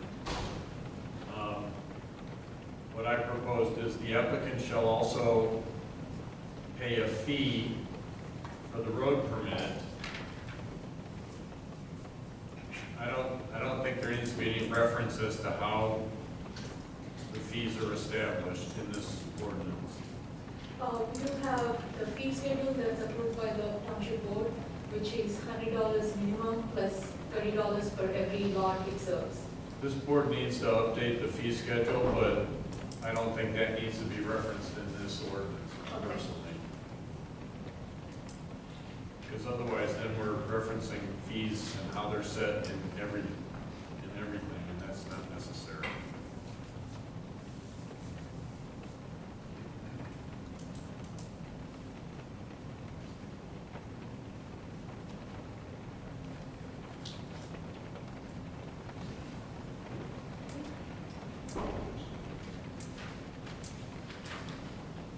Sri, will the language is in this? Sri, I'm still confused. So we're providing some comments on it, I've got another one, please. Yes, please. Okay. So in 5, if I go ahead, emergency fire vehicles, from public roads to the principal building on the property, there will be more than one building on the properties. So should that change to perhaps public road to the parcels or lots. And it's almost, it seems like it's talking about coming to one lot, one building. It's clearly with multiple. We can probably just simplify that, because based on the discussion, I think a smaller right-of-way easement may also be accepted, right, if it's not serving more than 3 lots.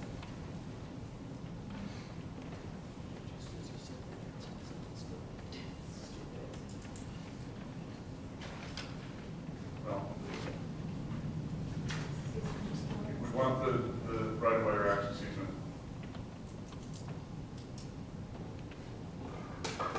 Providing I think service maybe to if the we just parcel stop or lot. it for emergency fire and police vehicles, should be enough, right? To serve the lot? Well, lot or lots, I guess that's. Right, to serve the lot or lots. A 66-foot wide access easement or a smaller access easement as required for emergency fire and police vehicles access to serve the lots fronting on the road, on the drive.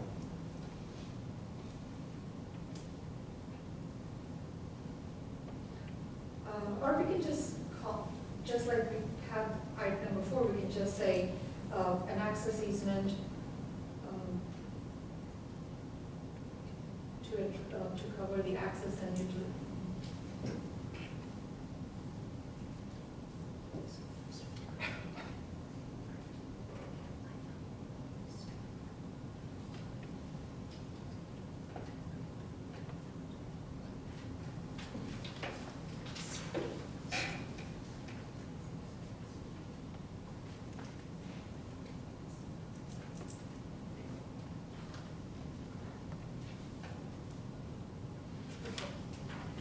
I think I know how to simplify that. An access easement that meets the requirements of standards listed in table 7 shall be specifically shown on the sketch or survey and recorded with the register of deeds.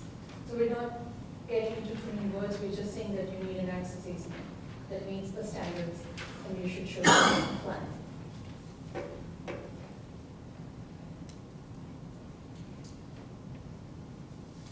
Okay, so then it gets back to the definition of right-of-way or access Right. easement.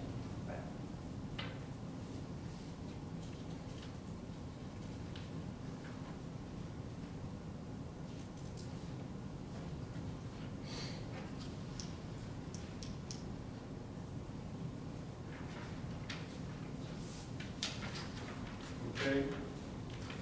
6.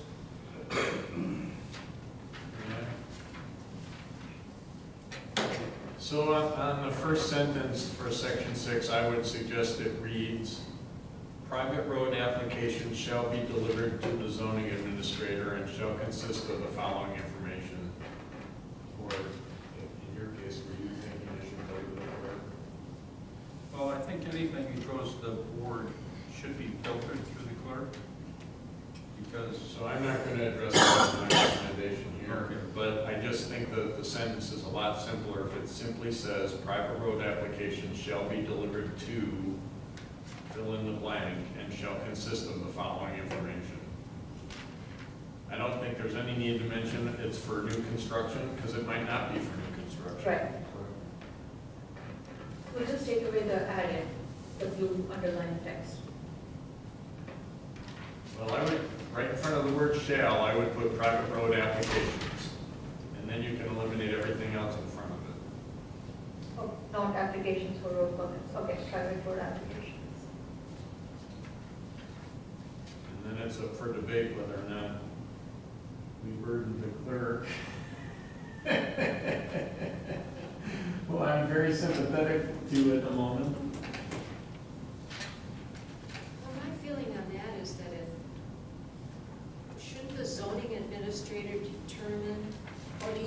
this in a conversation ahead of time with the resident or developer, you should determine, is it a shared drive that I can handle, or am I going to force them to do it? So that determination has already been made before we get to section 6, Right. correct? I think what essentially would happen is it will be delivered to you, and then you'll give it to me, and I'll take it from there. Whether it's complete or. Okay, Because in terms of putting together the agendas. agenda for a given meeting, you need to be included. I need to understand, The but zoning administrator does not write the agenda. And it needs to be a complete application.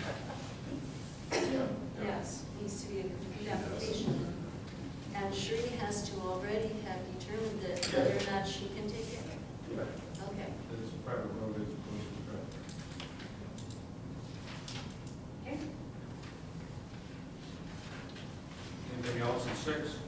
Number 4, it looks like you have access easement, and then it says access easement. Yeah, there's a lot of that. Mhm. You have access easement, again and again. That could have been when I did the find and replace, I'll fix that. Right. We talked about right away anyways. Paragraph 4, section 6, paragraph 4, I would change the last word roadway to private road. Section. 6-4.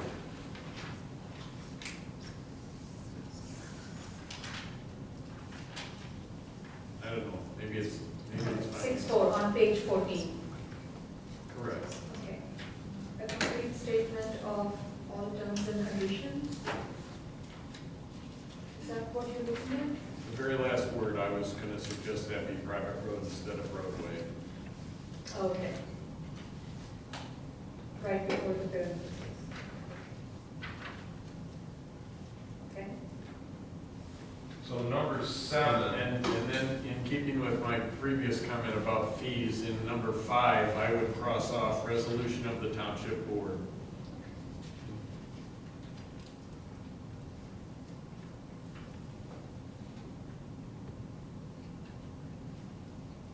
Sorry, Jeff. that's okay. Wait, see what's I'm done. done. Number 7, we talked about a copy of any permits or applications. I think we either ask for one or the other. I mean, applications doesn't mean they're going to get approved. The application shall be signed by the property owner. Well, Should be you want to I'm see, sorry. you want to see the permit. 7, number 7. 7, okay. A copy of any permits or applications. Yeah, we need to see the permit. Yeah, not the application. Yeah. And on item 7, the Department of Natural Resources, I think, is now called. You don't go. Yeah. On, And So- we'll probably change again, so January. maybe we don't specify, or you say state environmental permits. Any state agencies. Yep. Okay, awesome. From state and county. And shifting back up to 2, there's reference to the dimension outside of the easement area where we may need to know information, topographic, soil characteristics, trees, what have you, but it references as may be necessary. So who and how do we determine what may be necessary? It seems very ambiguous. I'm sure the individual is going to say, well, it's not necessary. Are we still on page 14? It's still on page 14, back, yes, which is item 6.2. Fourth line is one reference to it, the sixth line is another reference to it. So, As may be necessary, okay. yeah, so, I mean, is it 10 feet? It should be 20 feet? Or could it possibly be 100 feet if there are reasons that, I mean, that's why it's there, right? But I guess who is making that determination? The township engineer, has guided that it's okay to use the by the Washington County instead of getting a flown survey from the topographical survey department. And then if he feels like the grades are too steep, then he says, okay, I need you to have a surveyor determine the grades within this area, but the rest I can accept. So the township engineer has been making those determinations. So should we indicate that? I would suggest we remove both the maybes. It reads well to me if you just strike the 2 maybes. So it's a greater as necessary? Yeah.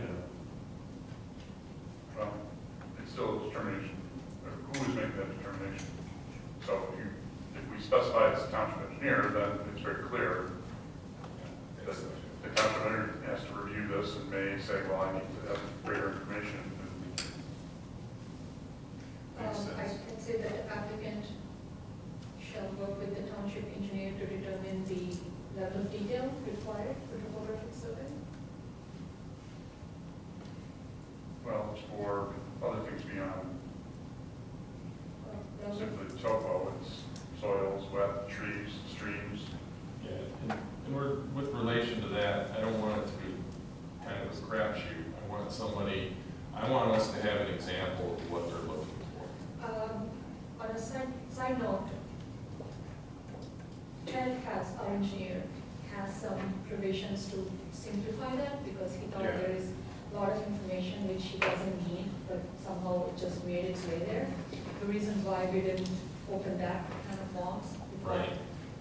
he's been making some he's been providing administrative guidance to the residents, but that is something I was holding out to do with the second amendment because soil characteristics and not all are required unless we see a need for it, unless we feel that this is going to cause drainage issues or this is going to create stormwater issues. Other than that, we don't need certain information. So, in other words, what I'm trying to say is That can change. that has to change.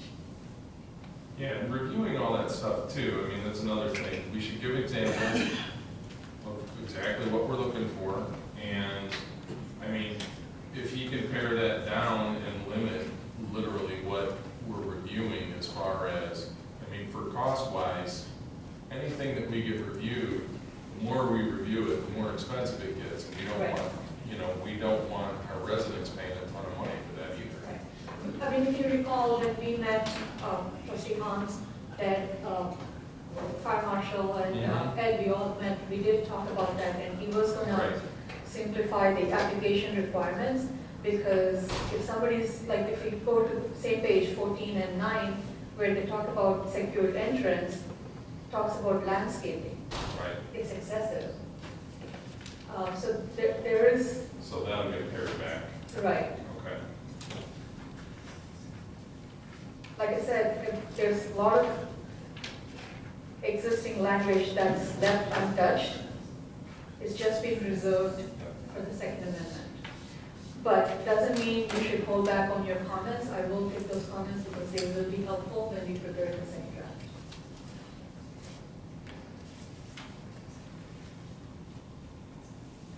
So, a little more skip. Like, for example, number 8 on the same page, a statement adopting the state uniform traffic code. Neither one of us know what that means. Statement's easy. Shall follow. 7, I had under D, just a quick comment. If we're looking for any assurances, and we mentioned bank letters or letters of credit, we need to make sure that they're self-renewing.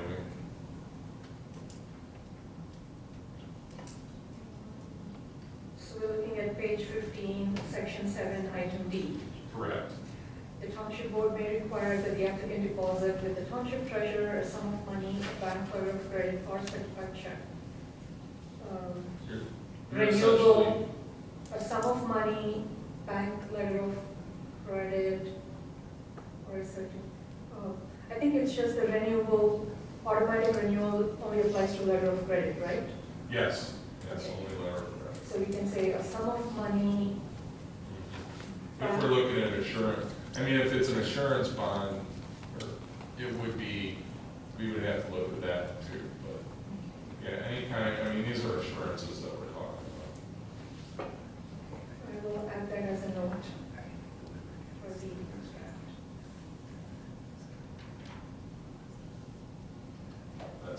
That's in another spot too.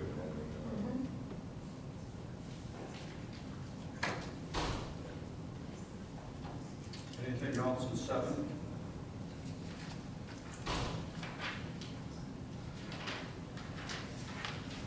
Well, if the zoning administrator is gonna administer shared driveways and the board's gonna administer private roads, F would have to change. Under Where are you at? 7F. 7F. Right, if a shared driveway falls underneath road permits, that's correct. I think F can kind of go over it too, because it's kind of restating the obvious that you cannot, only you are the approving authority.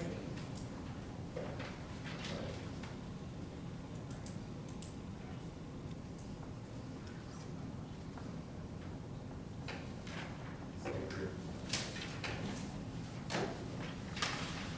8? 8A, why centered in? We talk about road surface and turnaround areas shall be centered in. Yeah, and I had a question about 8A as well. What if the easement is bounded or encroached upon by a swamp or a severe incline?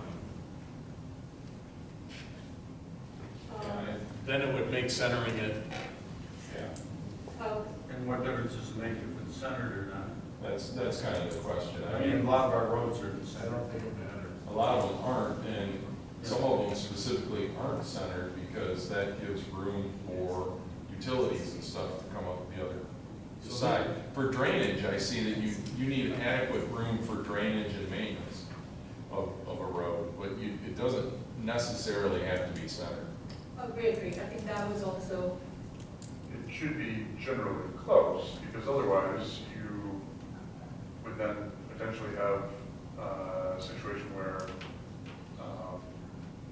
now the road is at the edge, now you have drainage that's on the neighboring right, property, might even not even be on a participant in the shared drive or easement is along Right. property. We have some non-participating owners, then you're potentially pushing some of that obligation.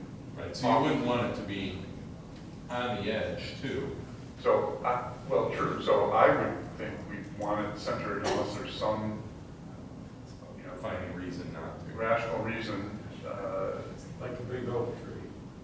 well, whatever it is, but, you shouldn't necessarily be designing whether it's a driveway or a road, it has environmental challenges. From a third party. You're draining on someone else. So there could be extenuating circumstances that may allow a change for that, but by and large, it should be centered. I think so, yeah.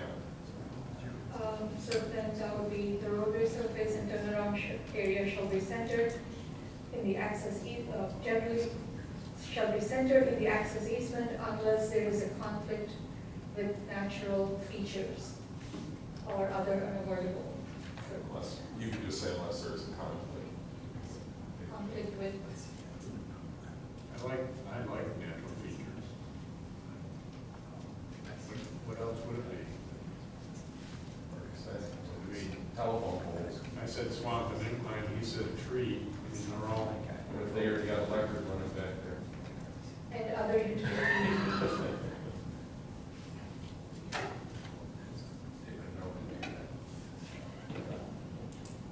Or other unavoidable, we can just use the general word as a placeholder for now, we can expand on it later, other extenuating circumstances.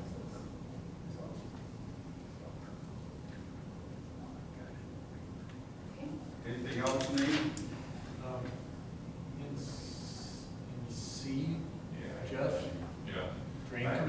I had an issue with that too. So if you're talking about the access easement, if it's crossing a stream or drainage course, if you're talking about Eagle or you're talking about, I mean, that's a permit with Eagle, or with, if it's in a drainage course, it's the drainage commission. So you need to mention at least two other agencies. Yeah.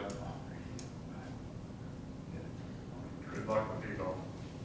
Well, yeah, I mean, that's a big problem with Eagle right now. So that would say Washington County Road Commission, comma, and the Eagle, and or any other applicable state or federal agencies. Well, the county drain commission. Drain commission for sure, but In accordance with specifications of, water, you're correct, Water Resources Commission. I want to say, shall be provided in accordance with specifications of any applicable county, state, or federal agencies.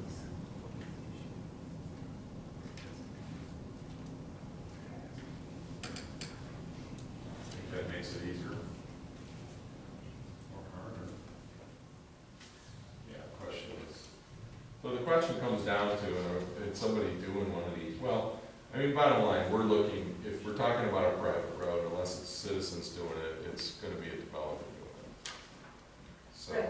I mean, anybody before they apply, they always come to us, so I can always mention, you know, what county, state, or federal right, that will apply. right. On C, I believe there's a extra comma after underground crossroad.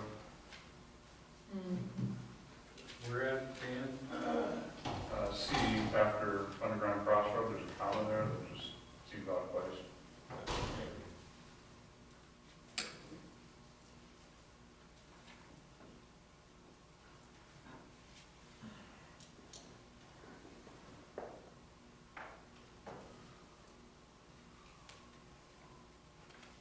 Item E, I don't, the road sign shall be erected.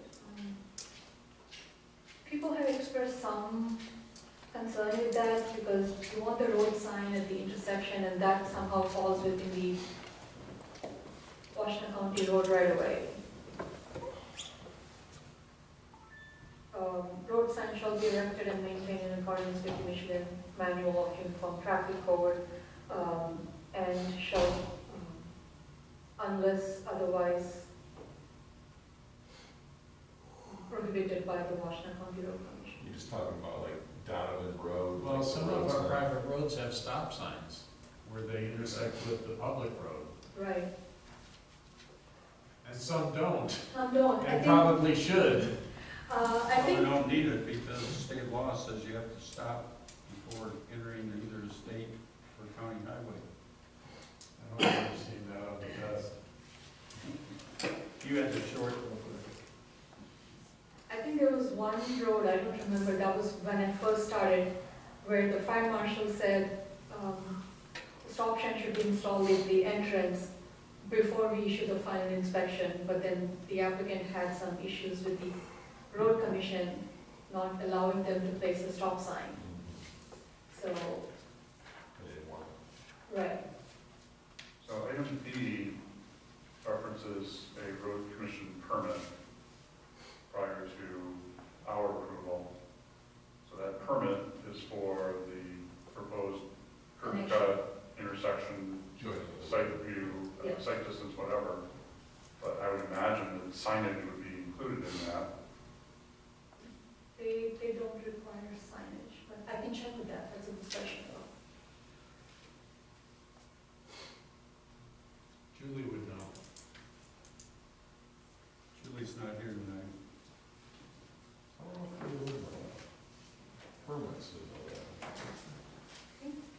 She'd be responsible for bolting it up. Private road. Okay.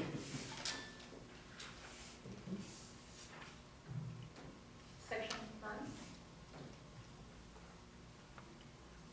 Oh, I think section, item F under section 8, page 16, that says the access easement shall provide for ingress, egress, drainage, and installation and maintenance of public and private utilities. It almost seems like a definition we can use. It is.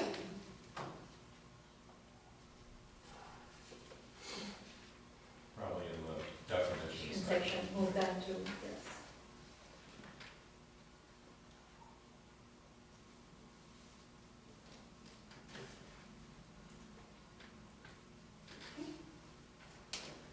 Section 9?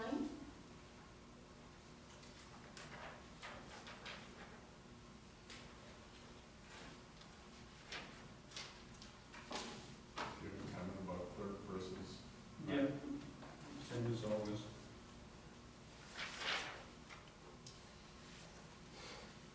I have nothing on section 9. Wow.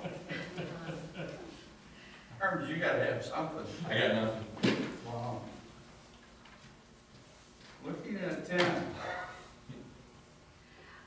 So 10 is what happens, it says 1 year from the time the road permit is issued. But we've seen that the township board approves a road permit at the board meeting, but I haven't been able to issue a preliminary compliance so that they can start construction. Sometimes over a year, we've seen Hawks Drive, because there are some conditions that are part of the permit the applicant needed more time to comply with. And then there's no allowance in the ordinance to allow an administrative extension, so they'll have to wait to get on board's agenda to come and seek an extension. So this one is addressing, A is addressing that, and B can be in its own section addressing deferral. That's my, So do we need to delete B1? I think, let's look at section 10A and let me know if that makes sense. And then I do have some comments on B based on what we discussed about shared drive, so I will get to that. But any comments on A, section 10A? I don't have any on A. So 10A is basically, we say a year, and you can give them 6 more months. So the question is, do we want to change that to date of issuance of the road permit or the preliminary compliance permit? When should the 1 year clock start?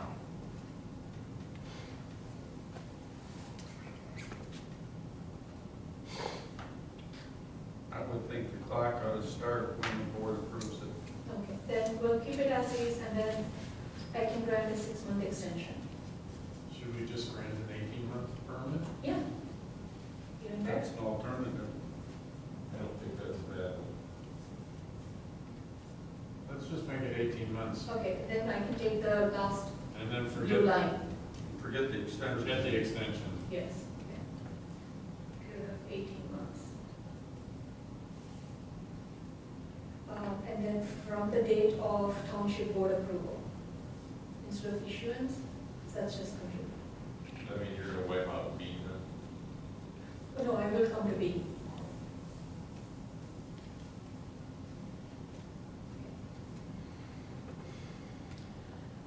So that expiration applies to approval of private road permits. What do we do with the shared drive permits? I would think, would that apply to private road and shared drive? I think you can handle shared drives by yourself. Right. So item B is referring to shared drives, where people are applying for the shared drive permit, but they don't want to build it because they don't have any intention to build. They're only, I guess, then if you are taking away the frontage requirement out, Says it's related to private road. Yeah, it does. it does. I put it in there considering shared, major and minor, but then our discussion Okay. took it a detour. When we start talking about roads, I don't wanna see 4 part. I mean, the bottom line is, there's a lot of stuff, what you end up with is that people just construct the first part, build their houses and expect the rest to go later. And then all of a sudden you don't have your hammerheads or your turnarounds because they didn't want to put them in. There should be a temporary turnaround, because I'm thinking of a lot split that I have under review, which is 6-acre lots each. It doesn't make sense for them to build the entire 3/4 mile of the road if they don't plan on building houses on the other 2 lots. It's a family split. Depends on where their turnaround is. The turnaround is obviously at the end of the road. So at that point, if for a shared drive, I think I'll have to talk with Ed and Ted, but I'm thinking if they have some kind of a temporary turnaround, or if the driveway, the residential driveway is wide enough to serve as, enough turnaround, then apart.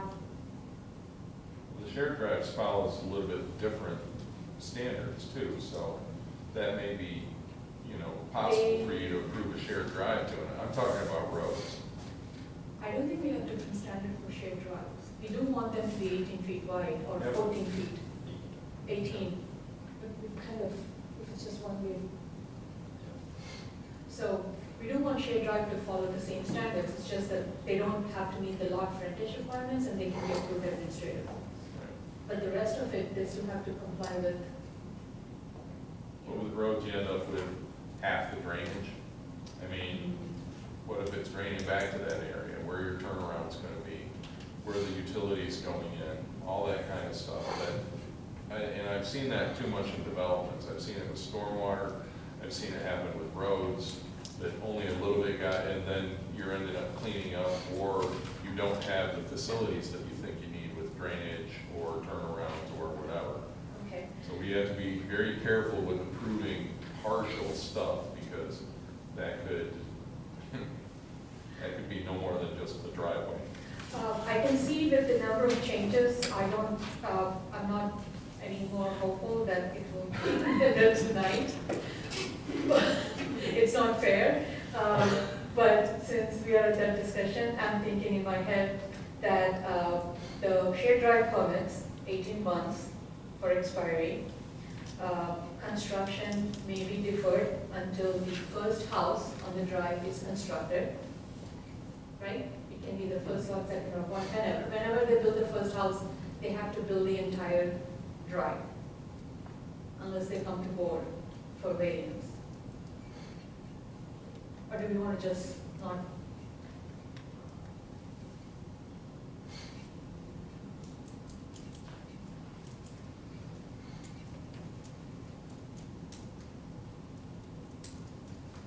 I don't think driveways need to come to us. No, differing, No. like if they just want to build a part of the shared drive.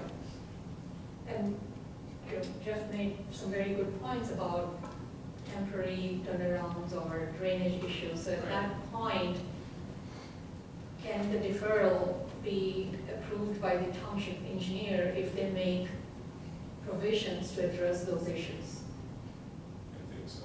right? So the scenario that comes to my mind is there's multiple parcels in a field,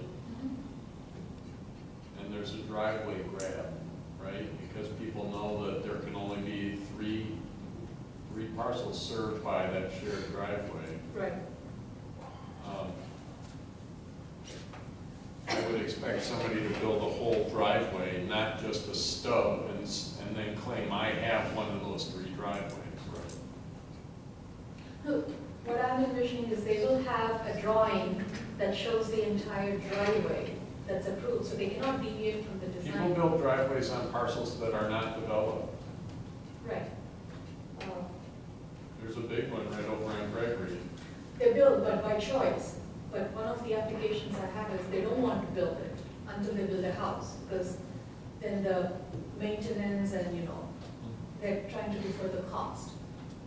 So do we want to require them to build it right away, even though they won't build a house or use the lot? You're talking about a shared driveway now. Shared drive. So the shared driveway ought to be completed by the time there's a C of O Of the first house. of the first house. That's right. but they can start the house without the driveway being completed. On a drawing house on it, it's a driveway, right? But imagine this situation. You have a narrow lot and it's divided into three. And then, let's say the drive, the shared drive is, oh, I guess half mile, right? Because we have the limit of half mile. If it's more than half mile, then it's a private road. Yeah, that's a hell of a long driveway. So it's a half mile shared drive where it serves the last house. And the first house is built, but the next two houses, they don't have anything to build for the next 10 years. Does it make sense for them to put in the cost to build the entire half a mile? No. That's what I meant think, part. right, but I think at the point that it crosses over from a driveway to a shared driveway, it does. So if you've got one house on there, it's technically a driveway. I understand that they want to build a shared driveway at some point. And that if you have one house, it's a driveway. But when you go beyond one, you're talking about a shared driveway, and at that point, it should be finished. So then it should be finished the second lot, The whole thing. the whole thing? Yep. What if the second person is coming in to build a house, but he doesn't own the third property? How do we, all three owners would, that's why the agreement and the easements are very important even if it's a shared drive, because the cost is Correct. transferred to the, next owners and, okay, Somebody owns the property. yeah, they have to be held responsible for fees. So, if they are differing construction, do we hold any performance guarantee or letter of credit? Well, again, that should be the self-renewing if there is one. Okay, I think then I will redo B entirely and put it in its own section, because that only is addressing shared drives.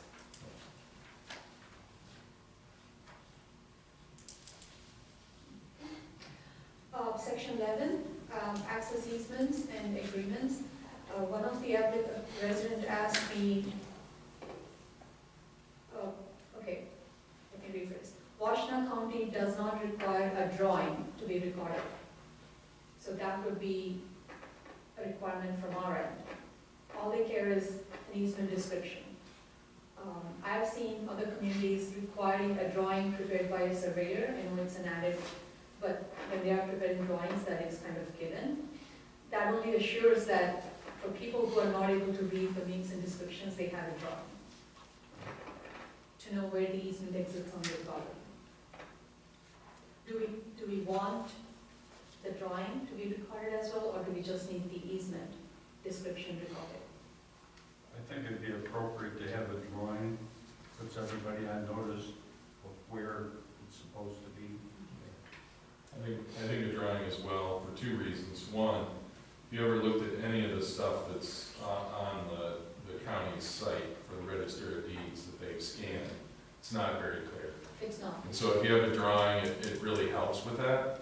And secondly, if they actually go through and they tie the coordinates to a drawing, you'll see if they made any mistakes. Right, because I think the Valley View was a good example, because they know there's an easement, but there's no drawing anywhere, so they have to go through each property, get the meets and bounds, and then create.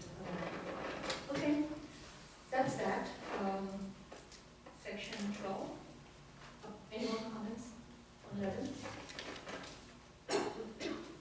Section 12. Section 12, the biggest thing that I have, again, is the self-renewing letters of credit. And we talk about, I mean, there's a few questions with regards to this, especially if we're talking about letters of credit and basically assurance bonds. Like, if we're gonna utilize those because somebody didn't finish, how are we gonna do that? I mean, that's one thing that comes out. The second thing is when we talk about, it says an amount sufficient to guarantee the completion of the remaining required improvements, which should, I mean, it should say including costs of oversight of that construction, probably through the engineering services.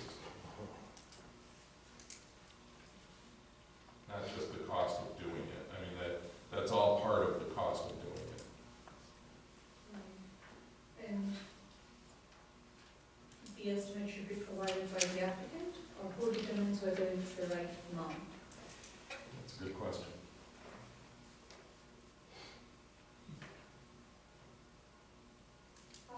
I've seen in other communities, the estimate is provided by the applicant, and then our engineer verifies if that makes sense.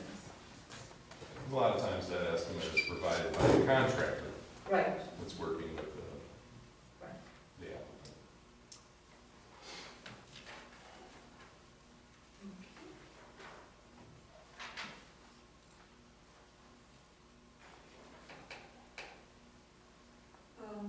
Section 13, the only change in here is adding the vertical clearance suggested by the fire. Yeah, I really like that. I would think we'd want to clarify that. The vertical clearance would be over the driving surface, or maybe driving surface and drainage. Well, I think it's within the entire easement, because sometimes if they have to bypass, they kind of use the clear space to go over the grass area, right? The vertical clearance of 14 feet, would fire prefer that only over the paved or, the gravel area, or within the entire easement? Just over where we would be driving. But I thought you said fire would sometimes go around if the roadway is blocked? The travel surface. If I may, sir, you wouldn't want the whole easement. My easement's 66 feet. That's Yeah. You don't want a clear cut. 20 feet, okay. And they're not gonna drive in the ditch anyways. No, they'll get stuck. The shoulder, the pavement and the shoulders. Yeah. Thank you. So it's not within the access easement, within the Correct. paved areas and the shoulders? Driving surface and Yeah. shoulder. Driving in the ditch. Yes, driving surface.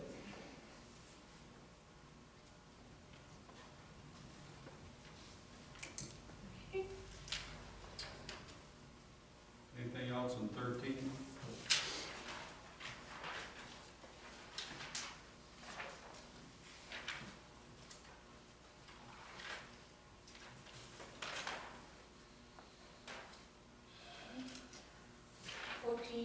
Variances.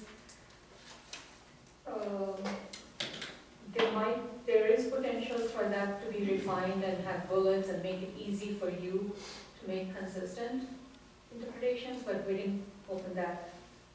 We talked about this the last time, and there was some reference to standards of review.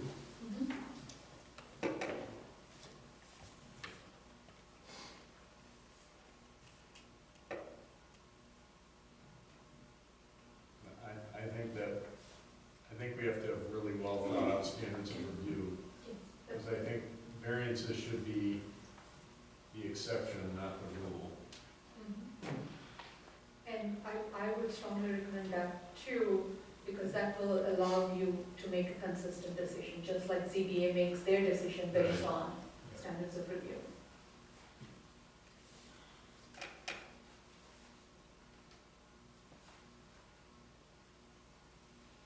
Where would you go for benchmarks on that? For standards of review on something like private roads? I would strongly rely on fire recommendation with regards to the design standards, the width, and then our engineer with regards to the road, the drainage or grading related issues, or the vertical curves, the profiles and such. I would think that we would want to do like the ZBA does in terms of defining exactly what hardship there may be in order to make a variance. And also some conditions that says that, if it still continuously creates an issue, then they would have to, so variance can be, it's fine.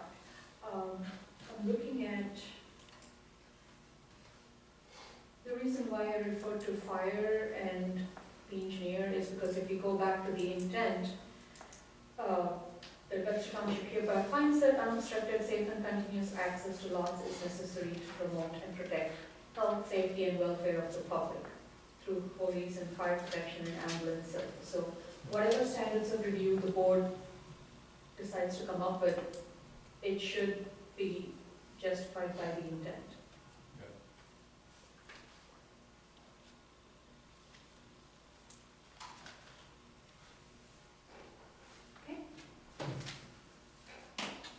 Section 15.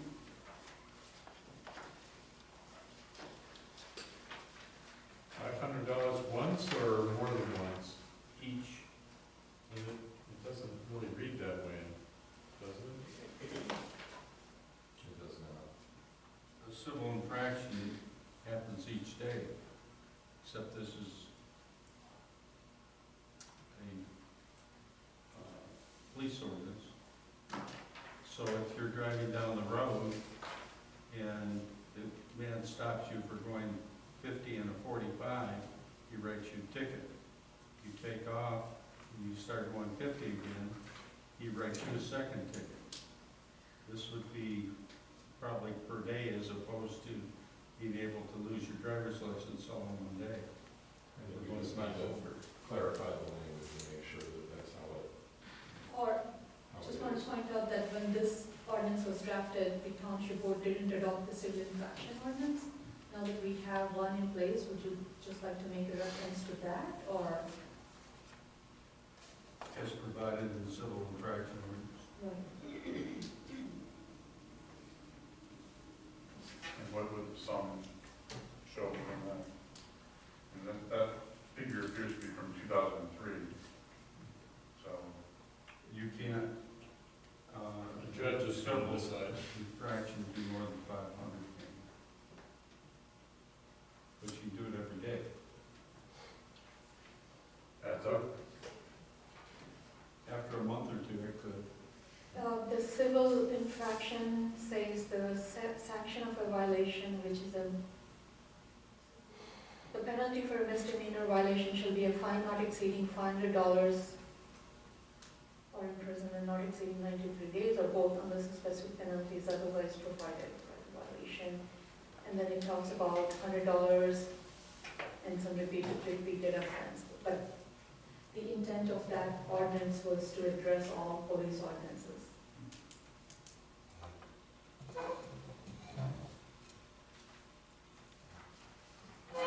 Okay, 16, basically, it's a matter of law.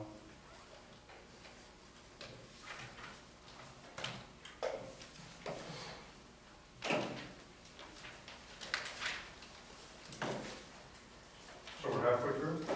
We're Halfway through? We're done? I think we're at tables, right? Yeah. And for tables, we're going to have some new tables to look at. Yeah, just one page that replaces the entire, all those tables. Rick, I just had one question on, and I don't know if it's gonna make the cut or not, when we talk about, table 1, it talks about concrete pavement shall include integral curbs. But it doesn't say that about asphalt. Yeah, so I was looking at it at this table, and I feel like that should probably stand on its own, and that should say concrete pavement should comply with the standards that apply to asphalt, and then in addition, you need to do this, because I don't think we've required curbs if the asphalt pavement is within a side condos, Sure. but the curbs are not required if it's not outside of a side condo. And you could just call it cementitious surfaces, Right. concrete and asphalt. But, yeah, that didn't make any You sense. could call. Why one would have that and the other doesn't. Do we want curbs for asphalt, even if it's outside a side condo? You might It's need more it. urban. Right, I mean, a lot of roads in a site condo are asphalt and have curbs. So, I mean, there's asphalt and concrete have curbs. I'm just saying, if you require one to have curbs, they probably both should, or neither should. I'll refer to the master plan and see if they have some guidance there. Yeah, You certainly could have a blacktop surface with ditches, but you could also have curbs associated Right. you need to maintain and tighten the drainage, maintenance, stormwater maintenance. But you could have concrete with ditches too, and not perfect. That's true. They're both impervious surfaces. I might add a section in there with the next draft. If you remember, Planning Commission member Stremler came to one of your meetings talking about coal tar prohibition, which was one of the recommendations from the master plan. If somebody is doing an asphalt pavement, there is a prohibition on a certain type of coal tar because it's not good for environment or water quality. But that doesn't belong in this. I mean, if somebody's doing an asphalt, I mean, how they do the maintenance on it, we're not gonna, okay, I don't think we should talk about regulating that. okay. I just wanted to put it out there because it's in the master plan implementation strategy. And I honestly think it's hard to even find coal tar, people that are doing coal tar anymore, that's good. actual coal tar. Is that only for the maintenance, or is that involved in the It's in the initial, maintenance, yeah. not the The initial? mixes aren't coal tar, it's just binders. So, yeah, you don't see that very much anymore. I think I have really good input, more than I was hoping for.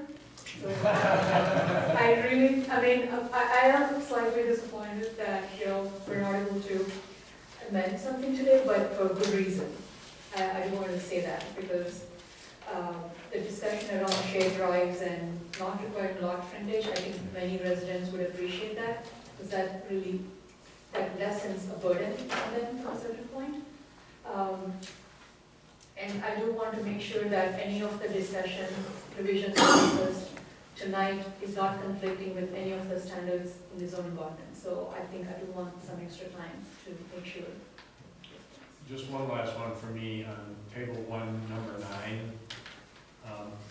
You mentioned, you reference industry standard, but I would prefer if you mentioned specific industry standards. Now that we have time to look into it, Ted's going to look into that. He was going to revise all the notes Okay. because he did say that the bed thickness and the aggregate references are all outdated.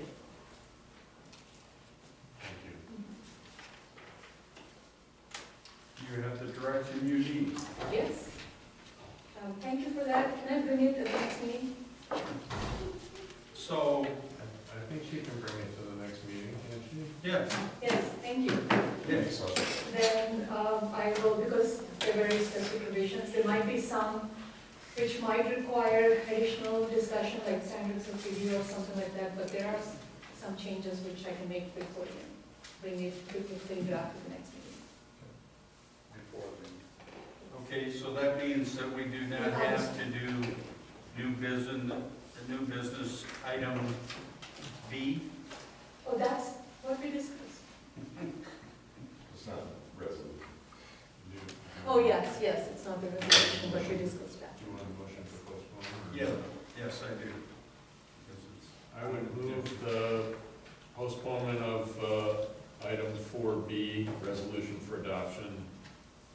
I would move that we postpone that,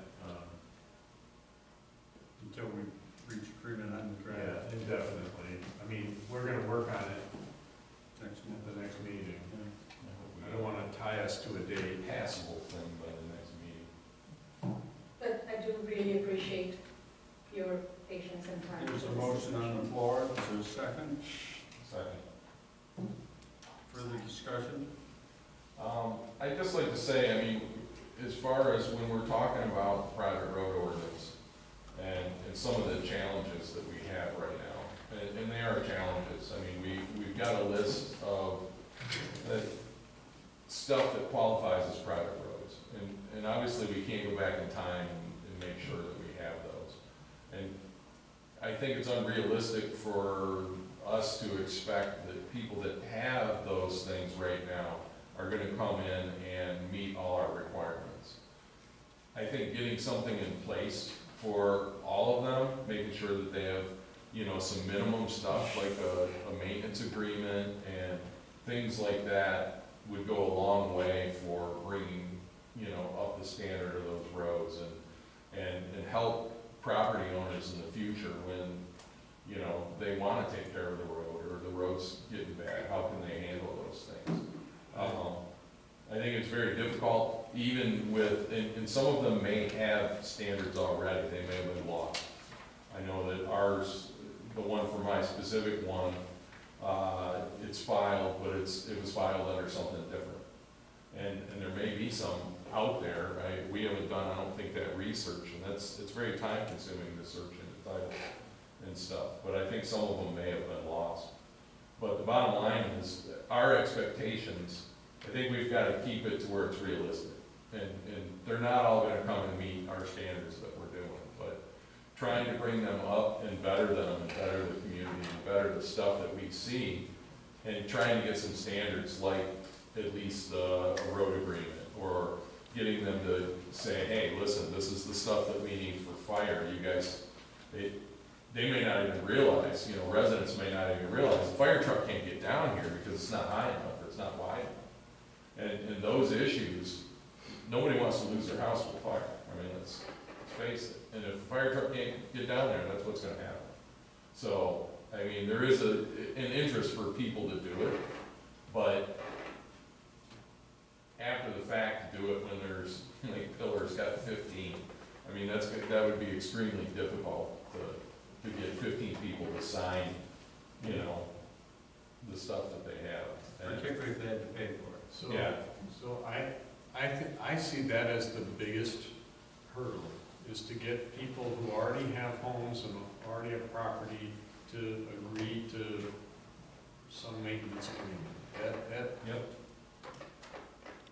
I know from personal experience, sometimes you just can't make that happen. And so I think on some of these, we may, as much as I did not personally enjoy the Scully private road SAD, I think some of these situations warrant us considering educating the public in on those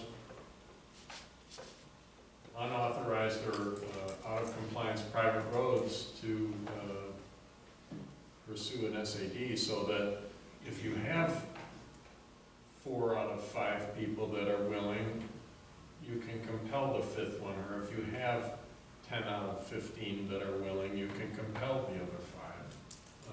Otherwise, people are not going to pay their fair share.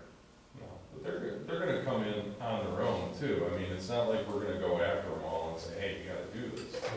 I mean, that's the thing, they're already in existence, they've been in existence And some of them very peacefully. for many, A lot of many them, years. a lot of them very peacefully. Right, and like I said, they may have an agreement already, there may be something there with regards to that. So we're gonna see them as they come in, and we get these lots that are starting to be developed. That's probably where we're gonna see most of them when that happens. But some of them have no more lot splits on them. We may not even see them coming in ever. Well, you may not be limited to lot splits someday too. Yeah, yeah, that's true. We have a motion on the table. We do. Yes. Those in favor of postponing the resolution to adopt private road ordinance, signify by saying aye. Aye. Opposed? Motion carries. Call to the public.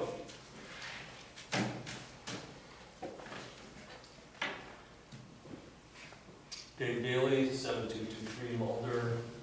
So you've already lost half of the people because we don't do public input through these meetings unless, I guess tonight it was, unless we were the fire department.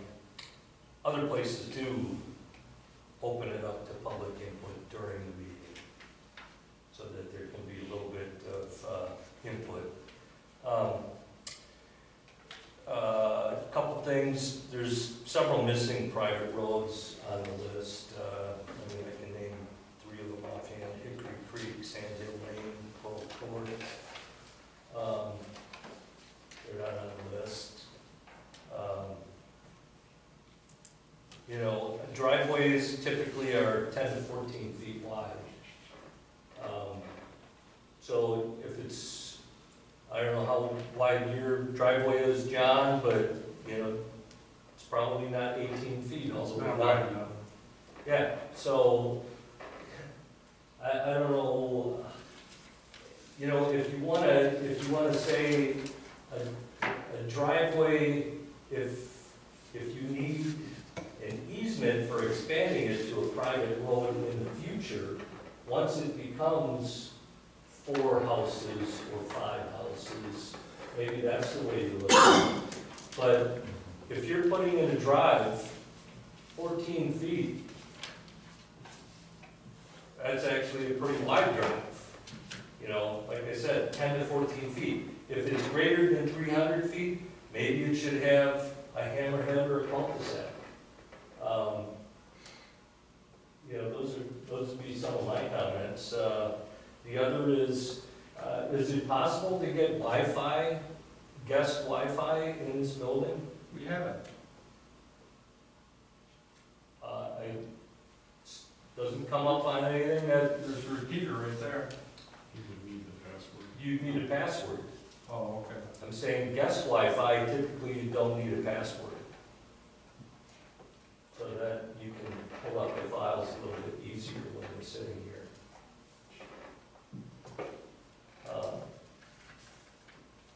So those would be my 3 things. I did go to the Ann Arbor Chamber of Commerce candidate forum, and a lot of the other communities, a lot of the other townships do have public input when you're going around the table and say, does anybody have input into this? So just something to consider. Thank you. Other comments?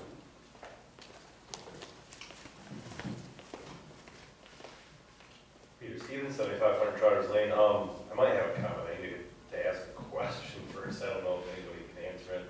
I'm a little unclear on whether the no lot shall be improved with any building before these private road agreements and everything are in place means something like a deck on my house. If I apply for a building permit for a deck, is that going to be something where, for that permit, I'm needing to apply for some kind of private road agreement?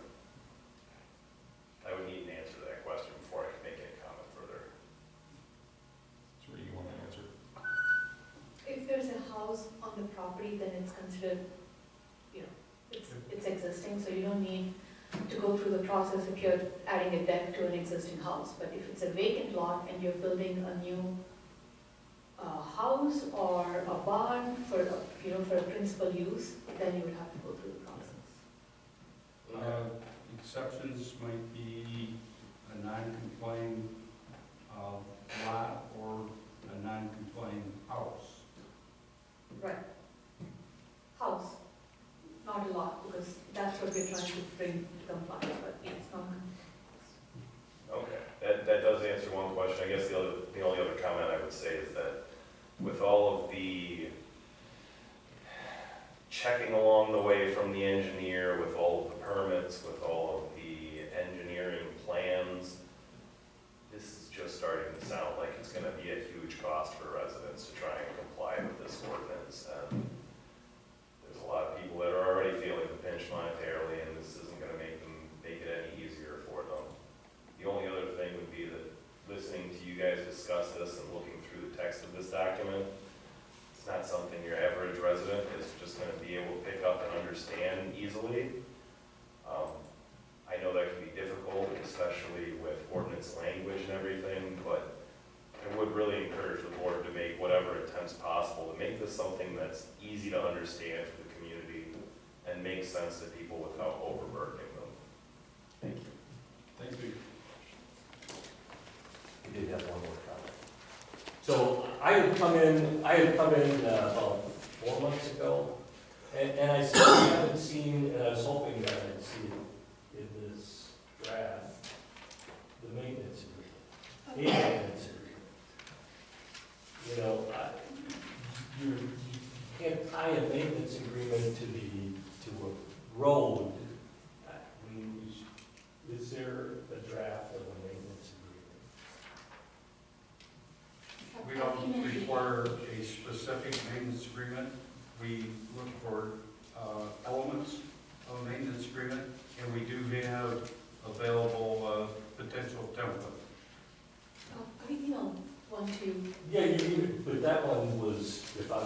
start a road. Right, we're working on. And I just need, we've already got a road, we don't have a maintenance agreement.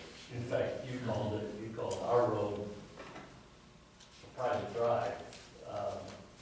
Mulder on here is written up as a private drive. I did look up Washington, by the way, spent 2.5 hours, and it's the same builder that did ours, that did a number of them.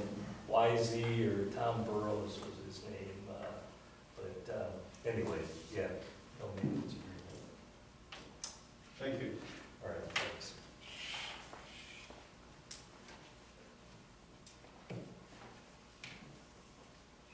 Now's your chance.